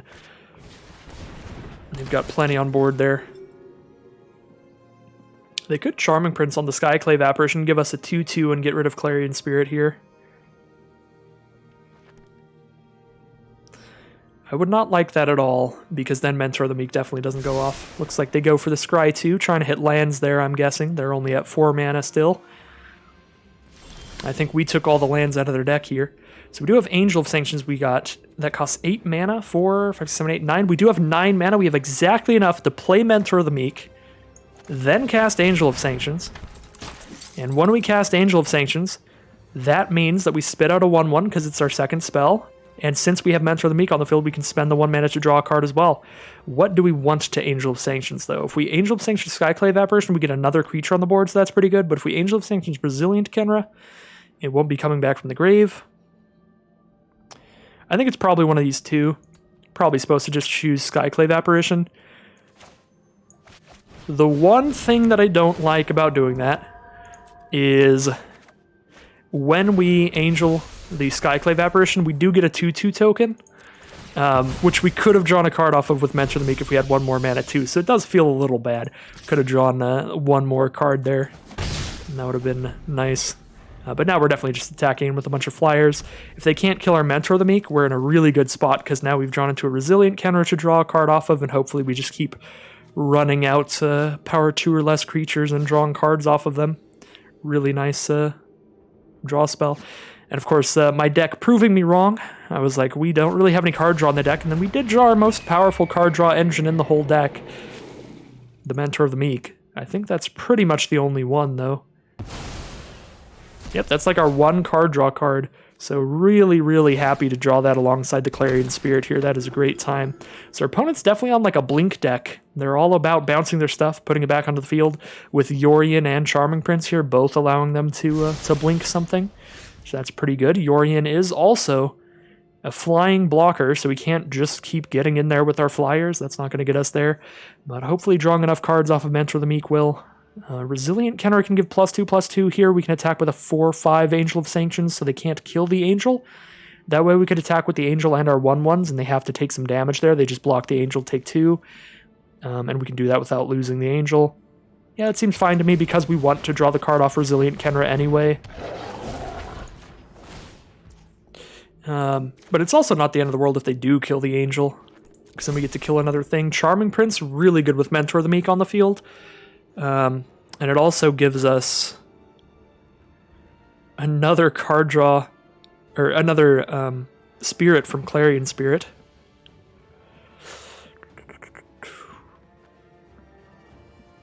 I don't know what we want to exile with Charming Prince. It brings it back at the end step, right? Yeah, it brings it back at the end step. So Resilient Kenra isn't a great bounce. But I also don't really want to bounce the Angel of Sanctions. I don't want to give him back Skyclave Apparition and start a whole chain of events here. Although it might be a net positive if we do. It's probably a net positive if we do, because we draw a card every time that Skyclave thing spits something out. And then Angel comes back in the end step, we just exile it again. I guess no, it's not a net positive, because then they can exile Mentor of the Meek, which has a really important ability. So, Charming Prince, draw a card, hit a land. I guess the question is, would I rather draw a card or scry 2 here? And I'm going to be greedy, and I would rather draw a card.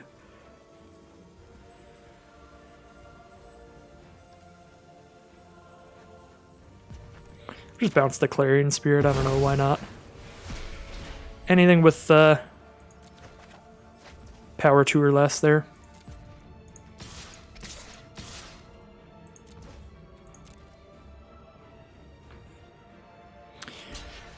Ooh, nice. Alright, I wasn't expecting the block this way, but I'm pretty happy with it. Deal 6, put him down to 5. Definitely get him real close to dead from an all-out attack. I was expecting the chump block here, but that definitely works as well.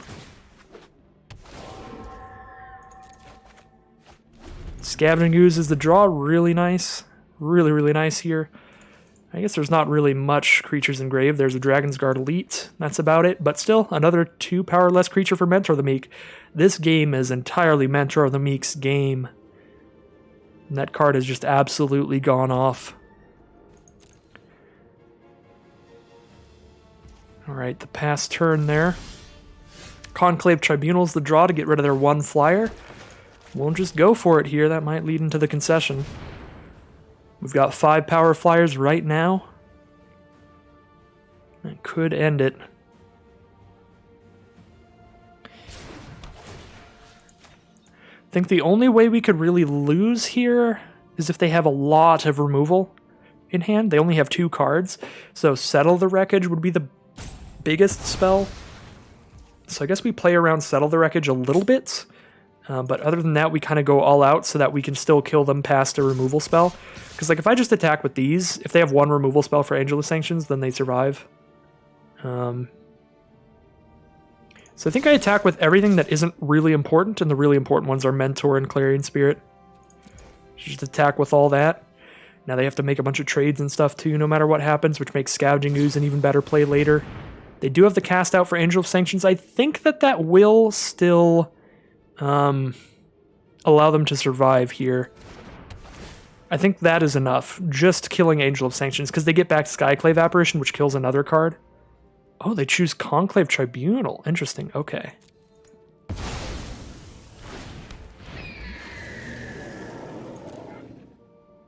I guess that way they can just block our 3-4 with a 4-5, and then they get back the Skyclave Apparition, but that'll be after they've taken more damage.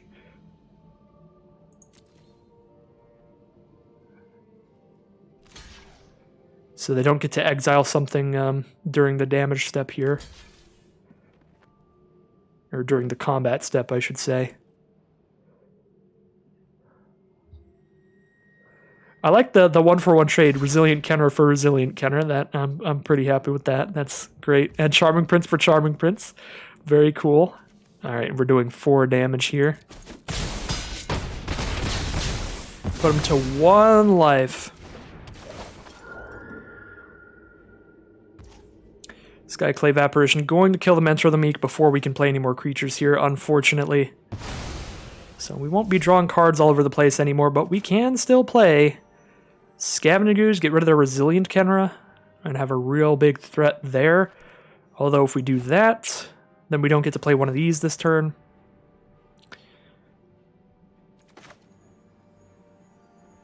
I think I'm fine with that. I want to play it really safe. And Resilient Kenra is a little scary because that makes Yorion attack as like an 8-5. So if they have like a God's Willing to save it from Seal Away, I don't know. There's definitely a combination of cards where they have pump spells and like protection spells to just get this Yorion in for like 1,000,000.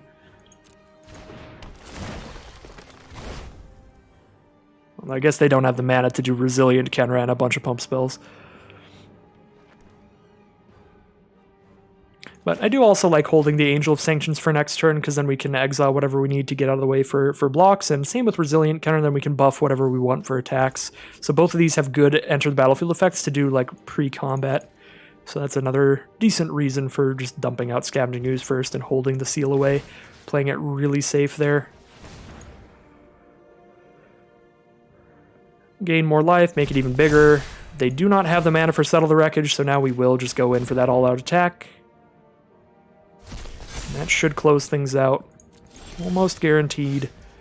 I guess we should probably double spell first. No, because we have to Seal Away to double spell. Neither of these counts as casting a spell.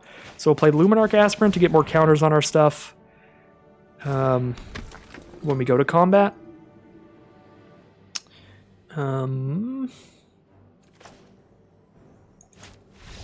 Alright, they're just going to scoop him up. Which is fair. I think I was just going to go 2 attacks there and just slam in. Pretty much nothing they could have. But if there's like some kind of weird fog effect in the cube and they survive that turn, I didn't want to like super die to a Wrath. So I was also considering just leaving the extra cards in the grave because we're so likely to just kill them on the attack anyway. We don't need to throw those extra creatures on the board and really go for it there. So kind of like keeping the 2/6 drops in the grave to have more to do later. But another situation where we were definitely just really scared and playing around nothing. Just overly cautious. Rather be overly cautious than get absolutely slammed by Settle the Wreckage, which we could have earlier in that game.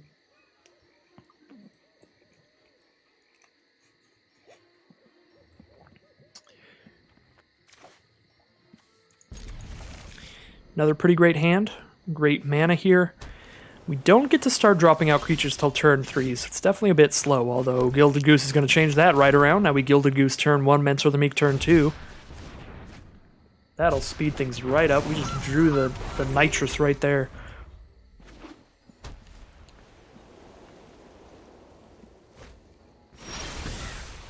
And they've foretold a card on turn 2, so this could definitely be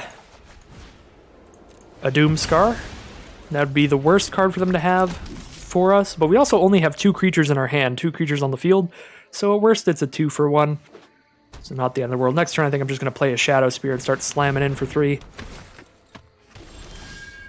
Alright, well, playing a 3/2 stops that. I guess we could throw a Shadow Spear onto our Gilded Goose and attack for 1 lifelink in the sky instead, but attacking with a 3/3 lifelink on the ground isn't good against a 3/2 when I don't want it to die. Yeah. Get in there, my goose. Get in there, because next turn we're just playing a 4 mana card. We don't need the goose to make a mana next turn. We're just going to play Garruk and slam in more. So let's start flying in. Gilded Goose, equipped with a Shadow Spear. Coming in for the kill. So now we definitely have to think about playing around a Sot coming if they hold any mana up here. Alright, just 1 mana up, so I doubt they'll be able to counter Garruk.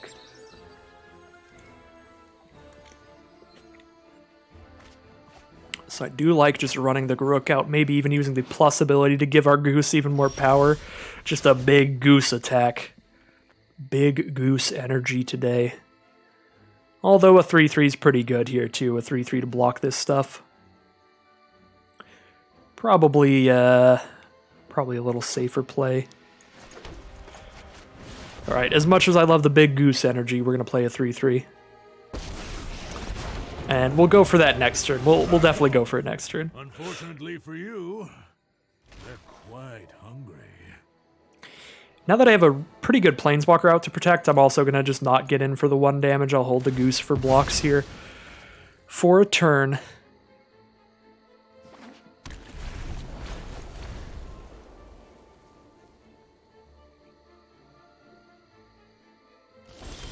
Alright, and they just pass.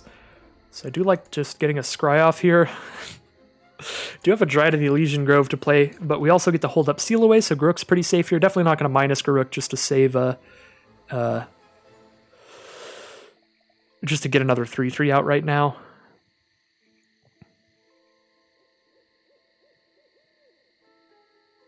Probably supposed to just get really aggro here. We could Dryad and draw a card off Mentor the Meek. Could be good. We can Temple of Plenty before we do that to see if it's going to be a great draw or not. Plussing the Beast makes it a 6/6 on the ground. Attack in, can attack past that stuff. Yeah. We'll attack with the Beast here. I promised big goose energy and then I just did traditional Garruk things. I'm sorry. They do have the Into the Royal to kill the Beast token. Alright, we still get the plus counter on Garruk, which means we get another Beast next turn, which is great. We got plenty of blockers. We're going to scry 1, draw into a Swords to Plowshares. Great stuff. Solid draws going on here. Oh yeah, Dryad lets us play an additional land and makes our mana tap for anything, so that even lets us hold up the Swords to Plowshares. Yeah, that was a really good draw there.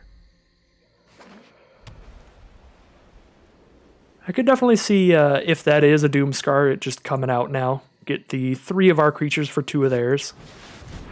Elspeth conquers death. Oh no, Elspeth's about to conquer Garruk. Are they friends? I don't know the lore well enough. I feel like they should be mildly friends.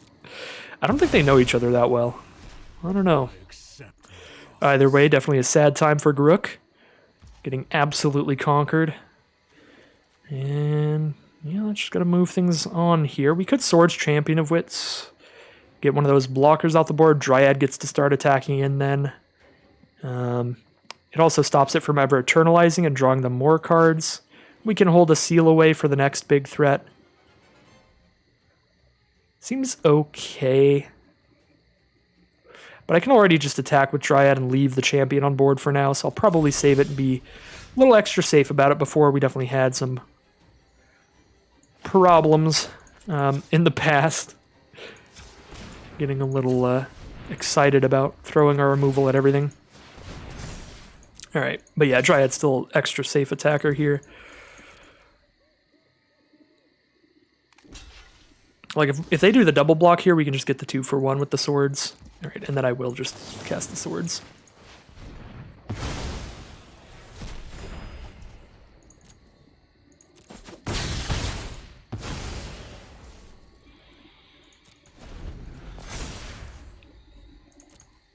Seal Away costs 4 mana now, but we do have 4 mana, and Patient Rebuilding is the play. Cannot seal away a Patient Rebuilding, and the mill is back at it again. A little scared, gonna be honest. Have definitely gotten destroyed by mill multiple times in this cube.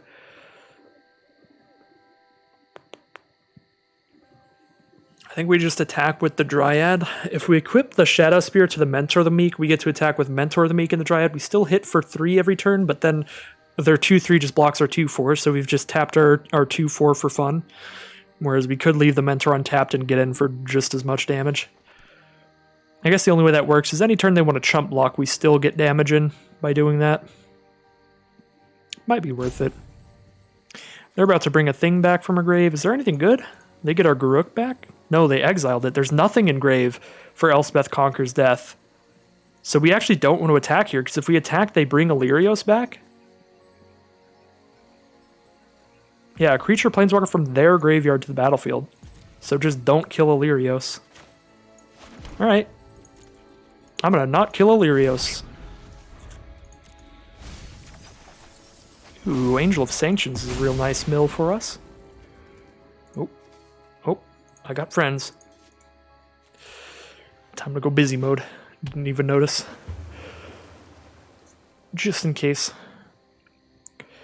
anybody's trying to message me. They're like, what's going on? It is recording time. Alright. So nothing. We get a food. Probably another mill game, so I don't know if using the food to gain life really matters, but we have so much mana here, I'll just make sure I have 1 food at all times and sacrifice the rest, I guess. Just in case. Ooh, God's Willing to protect something from a Wrath sort of effect. Or not a Wrath, just a targeted removal, really. If they had a Wrath, they probably would have already popped it, so let's get the Angel out and try to get that Patient Rebuilding off the board. And we're going to do everything we can to protect the Angel of Sanctions, including, but not limited to, this God's Willing here. For now, it's limited to God's Willing, but ideally, if there's anything else we can do to help our Angel friend, we will.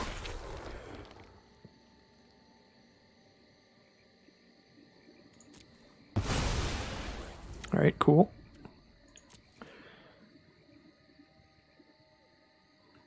Oh, I shouldn't have let the auto tapper. I should have held the green up. So I can make another food. Torrential Gear Hulk. I cast an instant and into the Royal. Or they could just cast the draw 2 spell. What can I do here? I could God's Willing.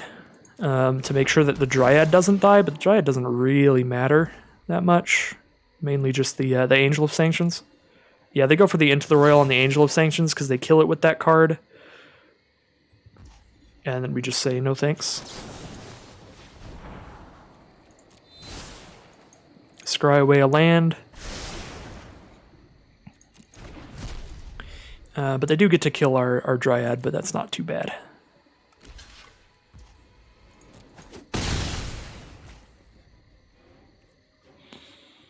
We have the mana to re-equip if we sack the food, but I'd probably rather hold up Seal Away, or just not sacrifice the food.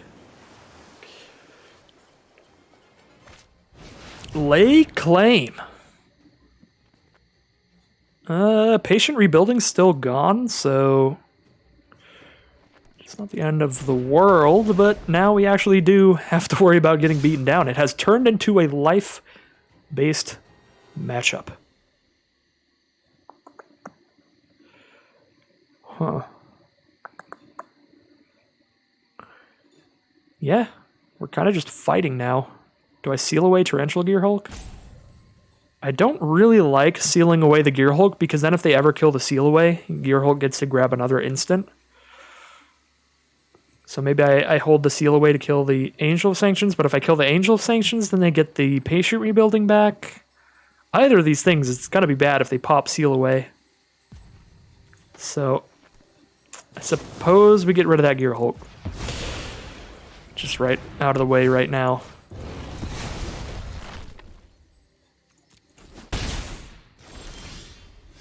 Ooh, the Titan Ape.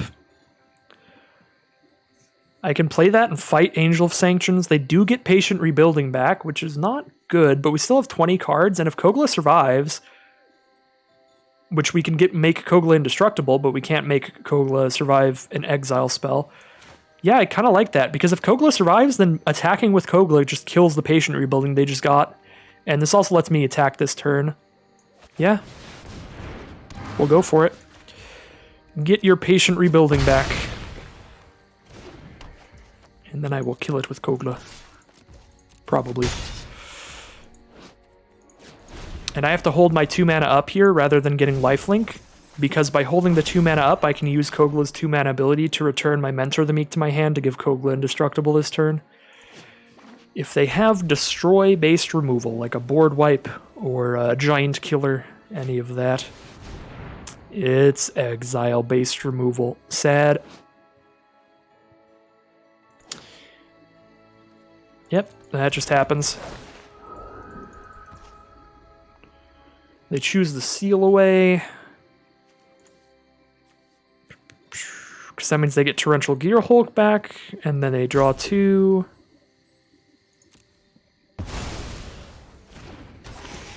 Do they have another way to kill Kogla here? If they don't have another way to kill Kogla, I actually like this a lot better than if they exiled Kogla. I think this would be preferable to me. Because I can also blow up Torrential Gear Hulk by attacking with Kogla. They've got to have something. Probably exile a tapped creature or something like that. But it does trigger the second I attack with it, so if it survives that long.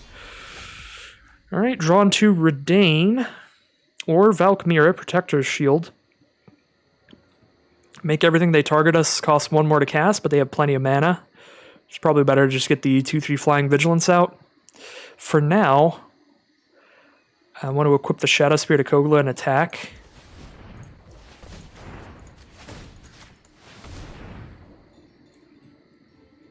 If they have Swords to Plowshares or something, this would probably be the time.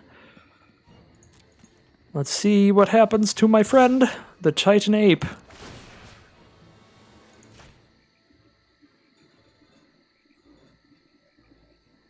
Patient Rebuilding's a goner regardless. They're going to put Kogla back into my library, so I get to recast Kogla and fight something when it comes into play. I'm at a high enough life total that the tempo doesn't super matter to me in terms of like the life-based matchup here. Like as long as that Patient Rebuilding leaves the board. Unless they have another card to mill us. But I guess I draw a card off Mentor the Meek, so I make sure that Kogla's in my hand.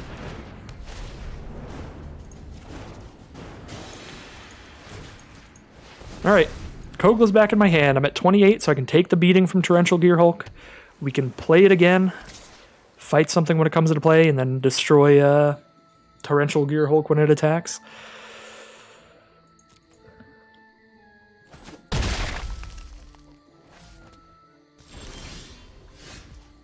Alright, Resilient Kenra's the draw, which can make Redain a bigger attacker, get in for more there, but we need to leave triple green and 3 more up. So we need to leave 6 mana up, and we have 7, 8. So I can't play Resilient Kenra and draw a card and play Kogla.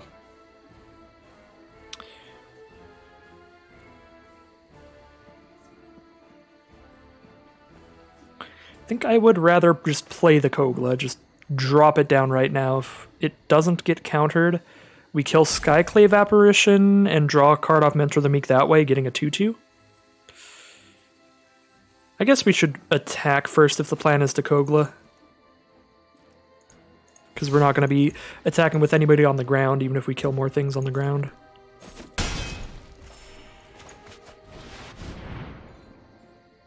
It's probably a counter spell here. Voracious Great Shark, yes. It's about the worst counter they could have had for us, because now they get a massive blocker and attacker as well. More so an attacker than a blocker here. We're not attacking much on the ground. So it is not a fun time for us. Well, we'll go for the Resilient Kenra next turn when we can draw a card off of it. For now, we'll make another food off the Gilded Goose.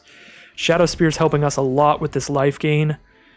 Now that this has just become dudes bashing each other at the end here. Take 10.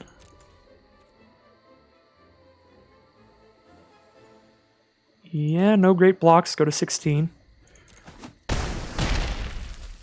Definitely want to keep the Mentor the Meek out.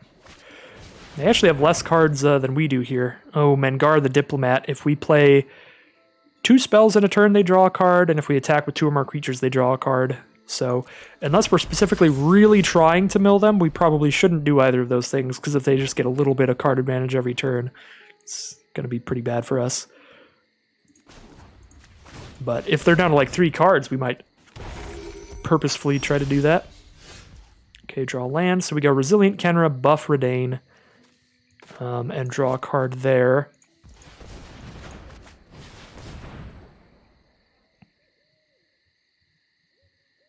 Unless they have another counter here. Probably do. They're thinking about it a lot here.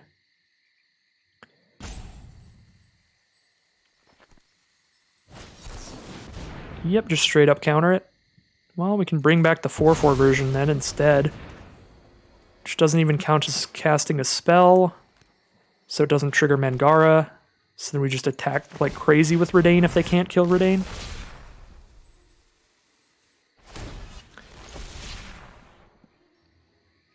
Hold on to this land just in case I draw like my 3/1 that wants me to discard lands. I guess that's like the only cards. I should probably still play the land because they have some taxing effects like Mentor the Meek that I'd want a ton of mana for. Yeah, I mean, they don't have anything flying and they don't have anything to deal with Redain right now, so...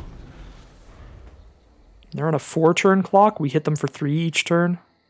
Redain's kind of working. She's trying her best. Definitely put in a lot of good work for us throughout this draft. Well, Great Shark is going to trade for our 4/4 if that attacks in, but Torrential Gearhulk is still just going to attack in with free reign. Oh, they're just gonna smash in. They probably have something to just buff the whole field here. That is terrifying. Maybe even just like a Wrath effect here. 5, 6, 7, 8, 9. I can definitely take 9. Let's see what happens.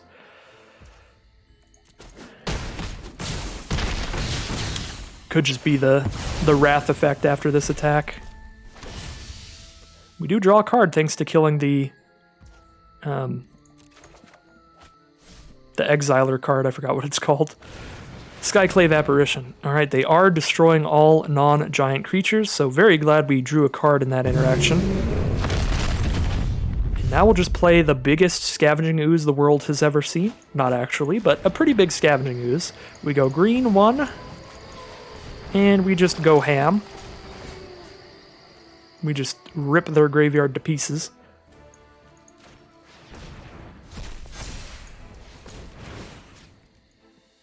Gain a ton of life, too.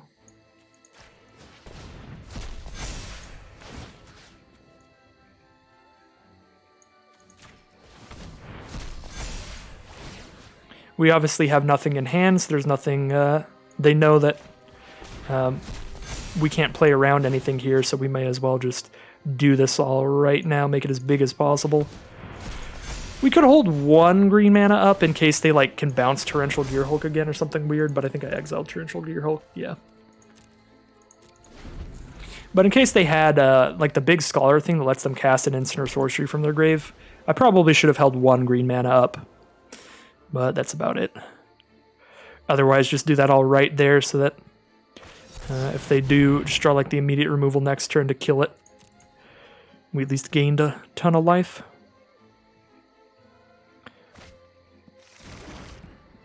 Two cards in hand from Thassa's Intervention, the best cards at the top two, so definitely going to have removal for Scavenging Ooze, and it does gain us a ton of life, at least, so we'll be at a high life total. They're at 6 cards, we're at 12. If they don't have a Thassa's Oracle or a Jace, then I think we're doing good in this matchup, but I would definitely expect them to be able to have those cards, so I'm pretty scared here.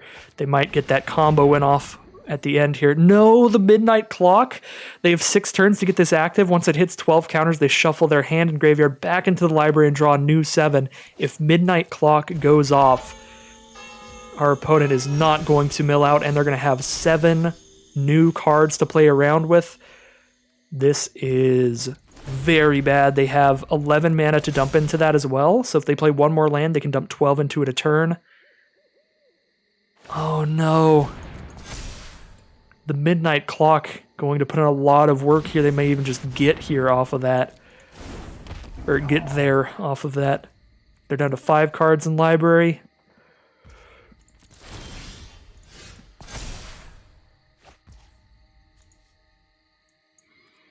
I don't know what kind of big threats I'm trying to draw right now. I don't know what I have left. We have Voracious Hydra, Crystalline Giant. Oh, we don't have a lot left. Those are about it. Those are like the biggest cards we could have. We don't have anything left that can kill a Midnight Clock. Oh, I think Midnight Clock puts it on lock here, but even just the Realm Cloak Giant is the big problem. But the fact that we can't even try to rely on milling them out now, I think they did just get there in the end. Definitely a nail biter at the end, very close. But the Realm Cloaked Giant and Midnight Clock here, just pushing them over the top. They're going to get right back into it, have a full deck of pretty much all non-lands, all great cards to get us with. We can Charming Prince and Scry 2 now. It's definitely the best ability we have at our disposal out of these. Cultivate and Wayward Swordtooth. Swordtooth is a 5/5, but not good against a 7/7.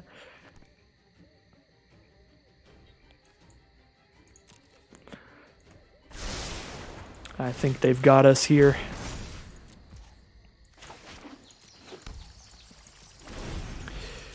Beaten by the clock.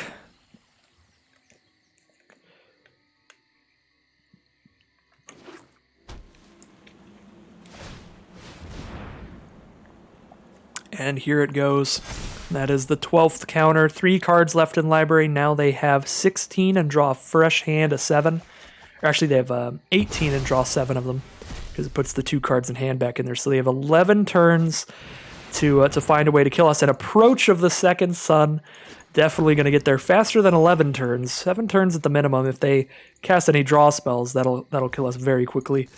So I guess they didn't even need the Midnight Clock. If they're an Approach of the Second Sun deck, if they were down to 3 cards in the library, whenever they would have drawn Approach of the Second Sun, they could cast it and then just put it basically right back on top and cast it again. So either way, got killed at the end there.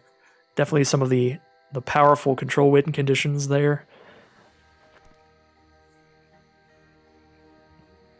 Approach of the Second Sun, definitely a classic.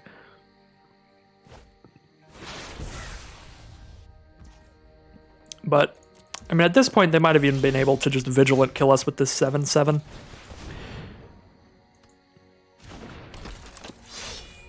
think either way we sort of have ran out of gas now, and our opponent has gotten the refuel. Lots of great card draw and card advantage in the deck. Very well drafted control deck for sure. 2 turns away from that approach win, so probably one turn away. They just need to cast something that draws 1. Because they're doing this during our end step. Yep, cycling will do it. Approach of the Second Sun for the win. And they're back up to 26 life here, if that mattered, after this gain 7.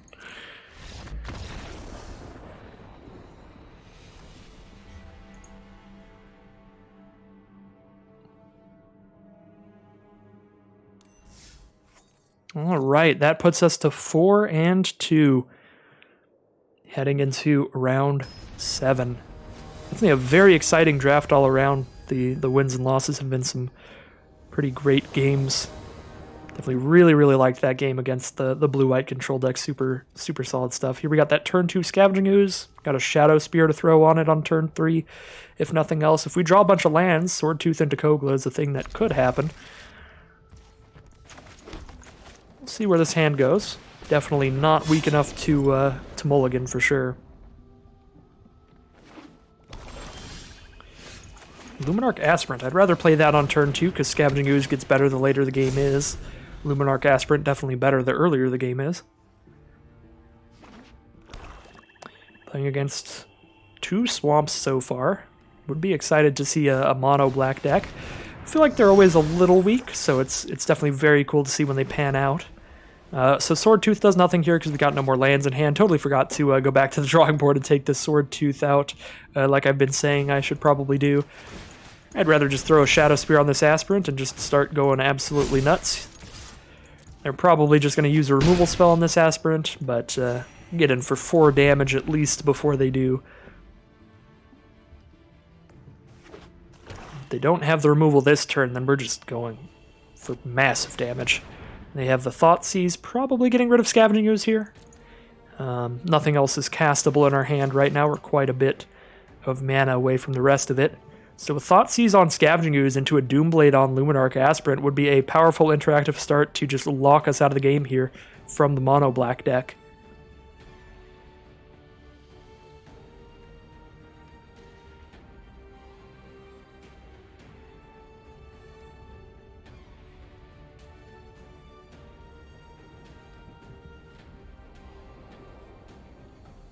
And they do grab the Scavenging Ooze. Now I am very scared of removal for the Luminarch Aspirant, because that would stop everything we have. Attack with the Skyclave Shade. And a Scrap Heap Scourger is the play, so no removal for Aspirant yet. They absolutely would have done so if they had it, I'm sure. We are going to dump out a Wayward Swordtooth here, because it'll help us cast this Conclave Tribunal next turn. And we're definitely not trying to Conclave Tribunal this turn. We're getting 5 life a turn. We can absolutely outrace these, so we don't need to exile either of them. But now, even if the Swordtooth never attacks or blocks, at least it's a land for Conclave Tribunal, if nothing else. And it looks like not the mono black deck, black-red here. And a Rankle, Master of Pranks here. They could attack in with that, force us both to sacrifice a creature, but also thanks to playing the Wayward Swordtooth out, we get to keep Luminarch Aspirant around, which means they're getting hit for 6 next turn. Luminarch Aspirant is actually just going off here, which is very surprising to me. Certainly very lucky our opponent did not have removal to go along with that Thoughtseize. That would have been a very good start for our opponent.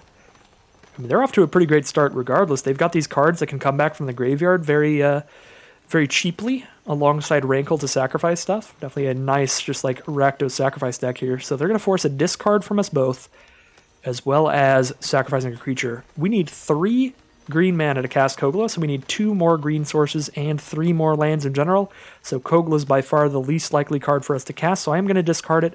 There's an argument for discarding the Angel because we could embalm it later, but if we embalm Angel, that's going to cost us 6 mana instead of 5, so it's going to be a long time before that as well. So we're going to discard Kogla here and try to hard cast Angel of Sanctions. If we hit 2 more lands, that will be a good card to have access to.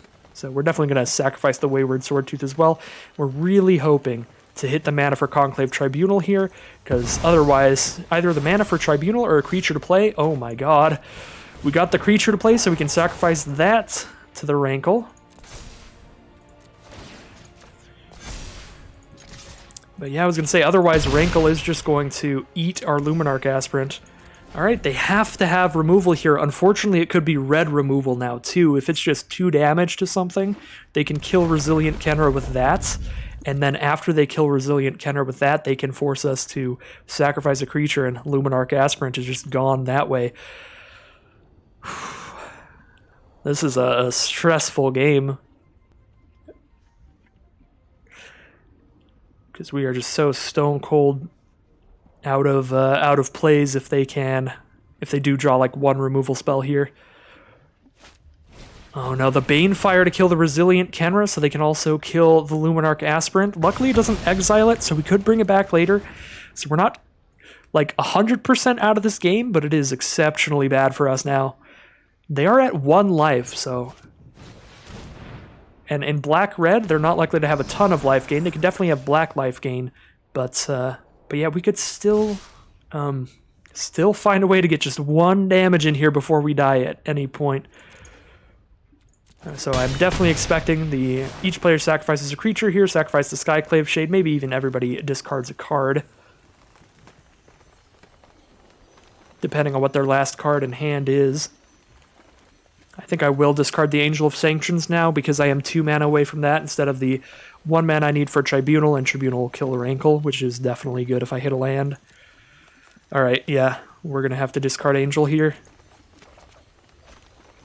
So now we're really hoping to just like draw nothing but lands here. That'd be our luckiest draws for sure.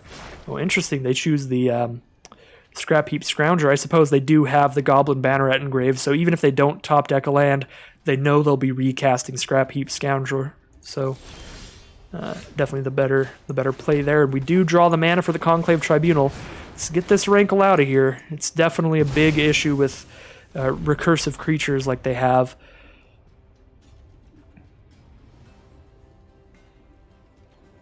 We're still at 19 here. Shadowspear has gained us a lot of life, so it's going to take a little while to die. Going to take a few turns at least. We take 3 now, take 6 next turn. Alright, cultivates the draw. That's the 2 lands we're looking for. Gonna go double forest here, so we have all the mana for everything in our deck, including Kogla, although Kogla is discarded already, but, you know, just in case Kogla copy number 2 shows up or something.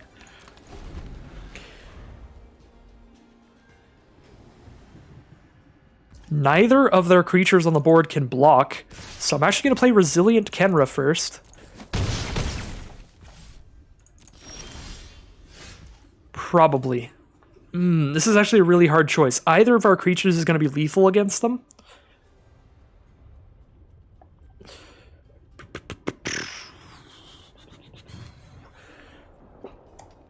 If our creature survives, either is going to be lethal against them. I guess Angel of Sanctions is a little safer. Because then if they're planning to just do some kind of way to kill us here... find some way to kill us here, they're going to need even more damage. Yeah, I'll probably play Angel of Sanctions first here. They have to just have removal for Angel of Sanctions. Now they can't win by, like... they can't win by just throwing a burn spell at our face. Because they only hit us for 3 now. And they also can't block even if they just play a creature on the ground this turn. Although, if we played Resilient Kenra, we would have the ability to just exile any blocker they played before we attack with Resilient Kenra next turn. So, either way, we could win against them just playing a ground blocker. They do have the Fight with Fire to kill that. That would have killed Resilient Kenra as well. So I think that's basically the same thing either way around happens here, but now we only take 3 damage this turn instead of 6. If we draw another land, we get to equip Kenra with Shadow Spear. Dryad of the Elysian Grove. Do I play that and equip it with Shadow Spear so I have a big lifelinking blocker rather than just playing Resilient Kenra? Resilient Kenner's going to have 4 toughness. Dryad's going to have 5 toughness. Yeah, I'm going to play Dryad before I play Resilient Kenner here. Because that's mildly harder to kill. In black and red, they don't have ways to kill enchantments. So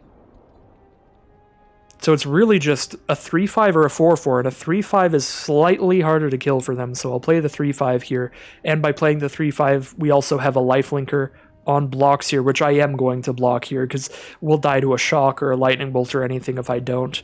So this way, even if they have one of those, they'll just have to use it to kill my Dryad here. And I gain life in the process. So Sedgemoor Witch gives them a 3-2 blocker, which thanks to Trample isn't enough unless they have an instant or sorcery to play as well. And they pass turn. These can't block anyway, so we're just going to go for the attack here. Resilient Kenra, giving that additional power when it comes into play, means they need something real big. Because we're going to have so much Trample. And there's the concession. Oh my god. What a match. An incredibly lucky one for us in a way that they did not have the Doomblade after the Thoughtseize, but they had a really strong start regardless. Thoughtseize with the sacrifice outlet sort of creatures and the Rankle to go with. So, crazy match there. Definitely Luminarch Aspirant with the Shadow Spear on it just going absolutely ham. Alright, well, we curve a Clarion Spirit into a Mecha Godzilla here. That's a fine start. We already have double white in our hands, so I'm just going to play a Pathway on green. There's basically no reason I'd ever play that for white on our current hand. We want double green on Voracious Hydra pretty soon. We don't have anything in our deck that needs triple white. Swords to Plowshares is the draw. We could just get rid of that Luminarch Aspirant right now. Could also get rid of it next turn, play Clarion Spirit and get rid of it, and get a 1/1 flyer as well.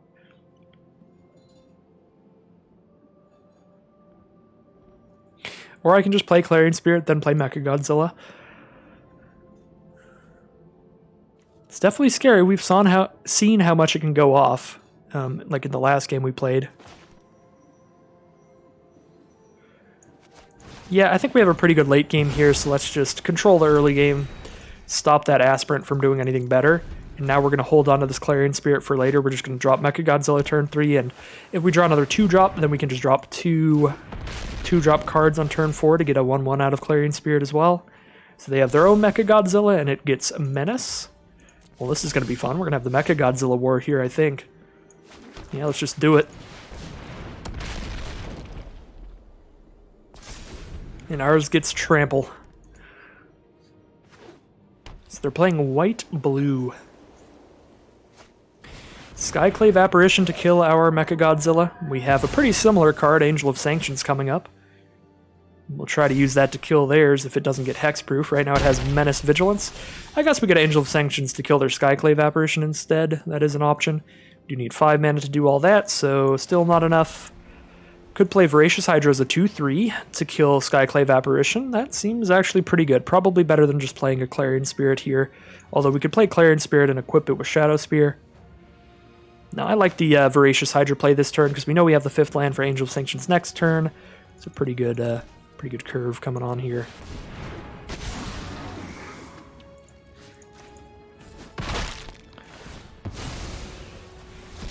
You get a 3/3 out of this, but their Mecha Godzilla does have Menace. But we could double block it and make a trade for one of our cards into their Mecha Godzilla, so that'd be great, depending on what ability it gets here. It gets a lifelink. Yeah, trade is still great for us, so they don't even do the attack here, fair enough. And now, Angel of Sanctions. Get that Mecha Godzilla out of here. Even if they kill the Angel of Sanctions, we've removed all the counters from the Mecha Godzilla. It'll have to start all over. Get in for 5 damage this turn, and we've drawn a 1-mana card to go with Clarion Spirit. We will definitely be getting a 1/1 Spirit out of the Clarion Spirit. They do Doomscar us, but we still have the Angel of Sanctions engraved. Mecha Godzilla's back to ground 0. Not the end of the world here at all. We do have the Temple Garden to immediately just Angel of Sanctions again instead of Clarion Goose, which I am a fan of that. I'm just going to go for it here. Get this Mecha Godzilla right back off the board, just not deal with any of that.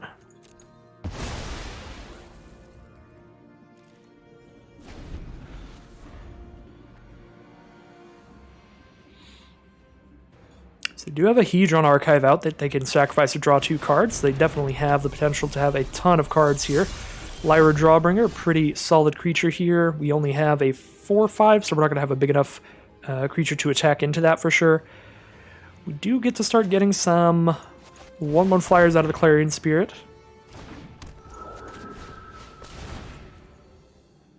So we can chump block the Lyra, but definitely need the removal for Lyra as well. So now... I mean, Shadow Spear onto Angel of Sanctions, we do just as much damage as they do. They deal 5 and gain 5, we deal 5 and gain 4. So we're pretty much at a stalemate here if they start attacking with Lyra.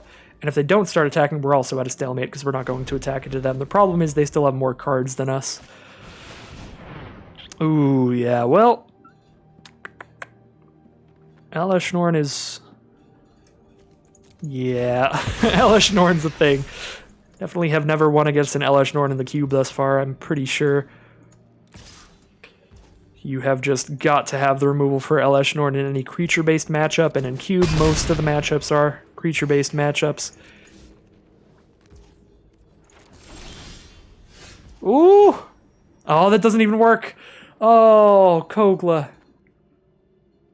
Oh, no, that's just the salt in the wound. 5 power and 4 toughness. Because of Elesh Norn's ability, it doesn't kill anything. Nah, there's no way. Here we got no way out unless we draw Seal away immediately because we're taking 7 in the sky. Is there even a reason to play Kogla?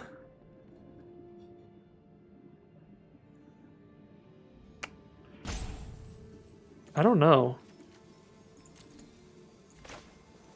Like, I guess we get to attack and kill Hedron Archive, but if they want to sack it and draw cards, they could have already done that.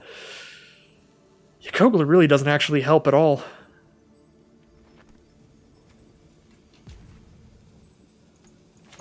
Well, that is so sad.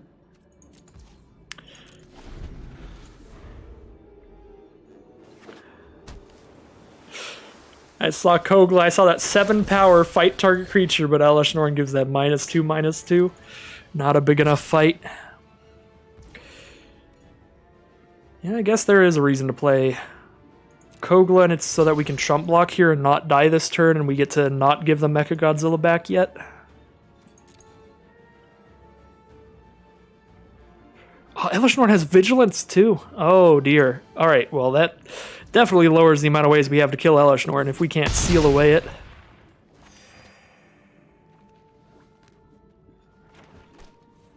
Well...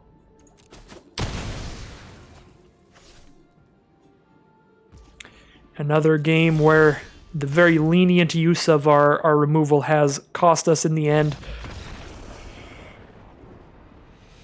But the other way around is we probably would have ended up killing Lyra Dawnbringer. I don't see any universe in which I would have been strict enough on my usage of the Angel of Sanctions to hold off, not kill Mechagodzilla, and then also when they play Lyra, not kill Lyra. I feel like there's no universe in which I'd end up holding on to Angel of Sanctions long enough to kill Elesh Norn, but that very minuscule corner case universe is probably the universe where we had the highest chance of winning this game. Still would have been a really low chance because the second Elesh Norn hit the board, it killed half our board, or basically the whole board, and even if we killed it with removal, that wouldn't bring back everything they just killed off of it. So definitely really explosive end to that game from our opponent. Some really big threats, and we just used our removal too early for them and didn't have enough removal in the long run to stop that. So really nice, just big white threats at the end of the game. So 4,000 gold and 3 cards is the net spoils for today, which is always great. And that means that we've gotten all the gold that we spent into this back out, so we get these 3 rewards for free. We'll see what they are as we end the video here. God's Willing, Iconic card, definitely one of the cards that we drew a lot. I don't know if we used it to super great use, but a couple of times it helped out. Definitely like counteracting the blue removal spell and scrying one. But most of the time it was just nice to have it in hand, like the game that we absolutely went off with Scavenging Ooze. Having that in hand and knowing that even if they had removal, Scavenging Ooze was safe was definitely nice. Now we have Brainstorm, absolutely shredding in Historic right now. Probably the most popular Historic card. Just a great draw spell when you have like Fabled Passage to shuffle your library after you put just 2 cards you don't want back on top. Brainstorm, just a huge, huge, huge draw spell there. And last but not least, Legion's Landing. This card was bonkers in Standard. There was a really insane token deck with Anointed Processions with this card in Standard that was big for a short amount of time. That would, I remember the mirror matches would take just hours.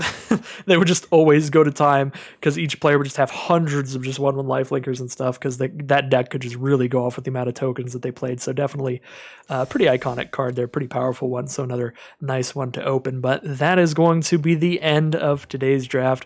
As always, if you enjoyed the draft and you want to support the content, just do all those good things that you're already doing. Like, comment, and subscribe.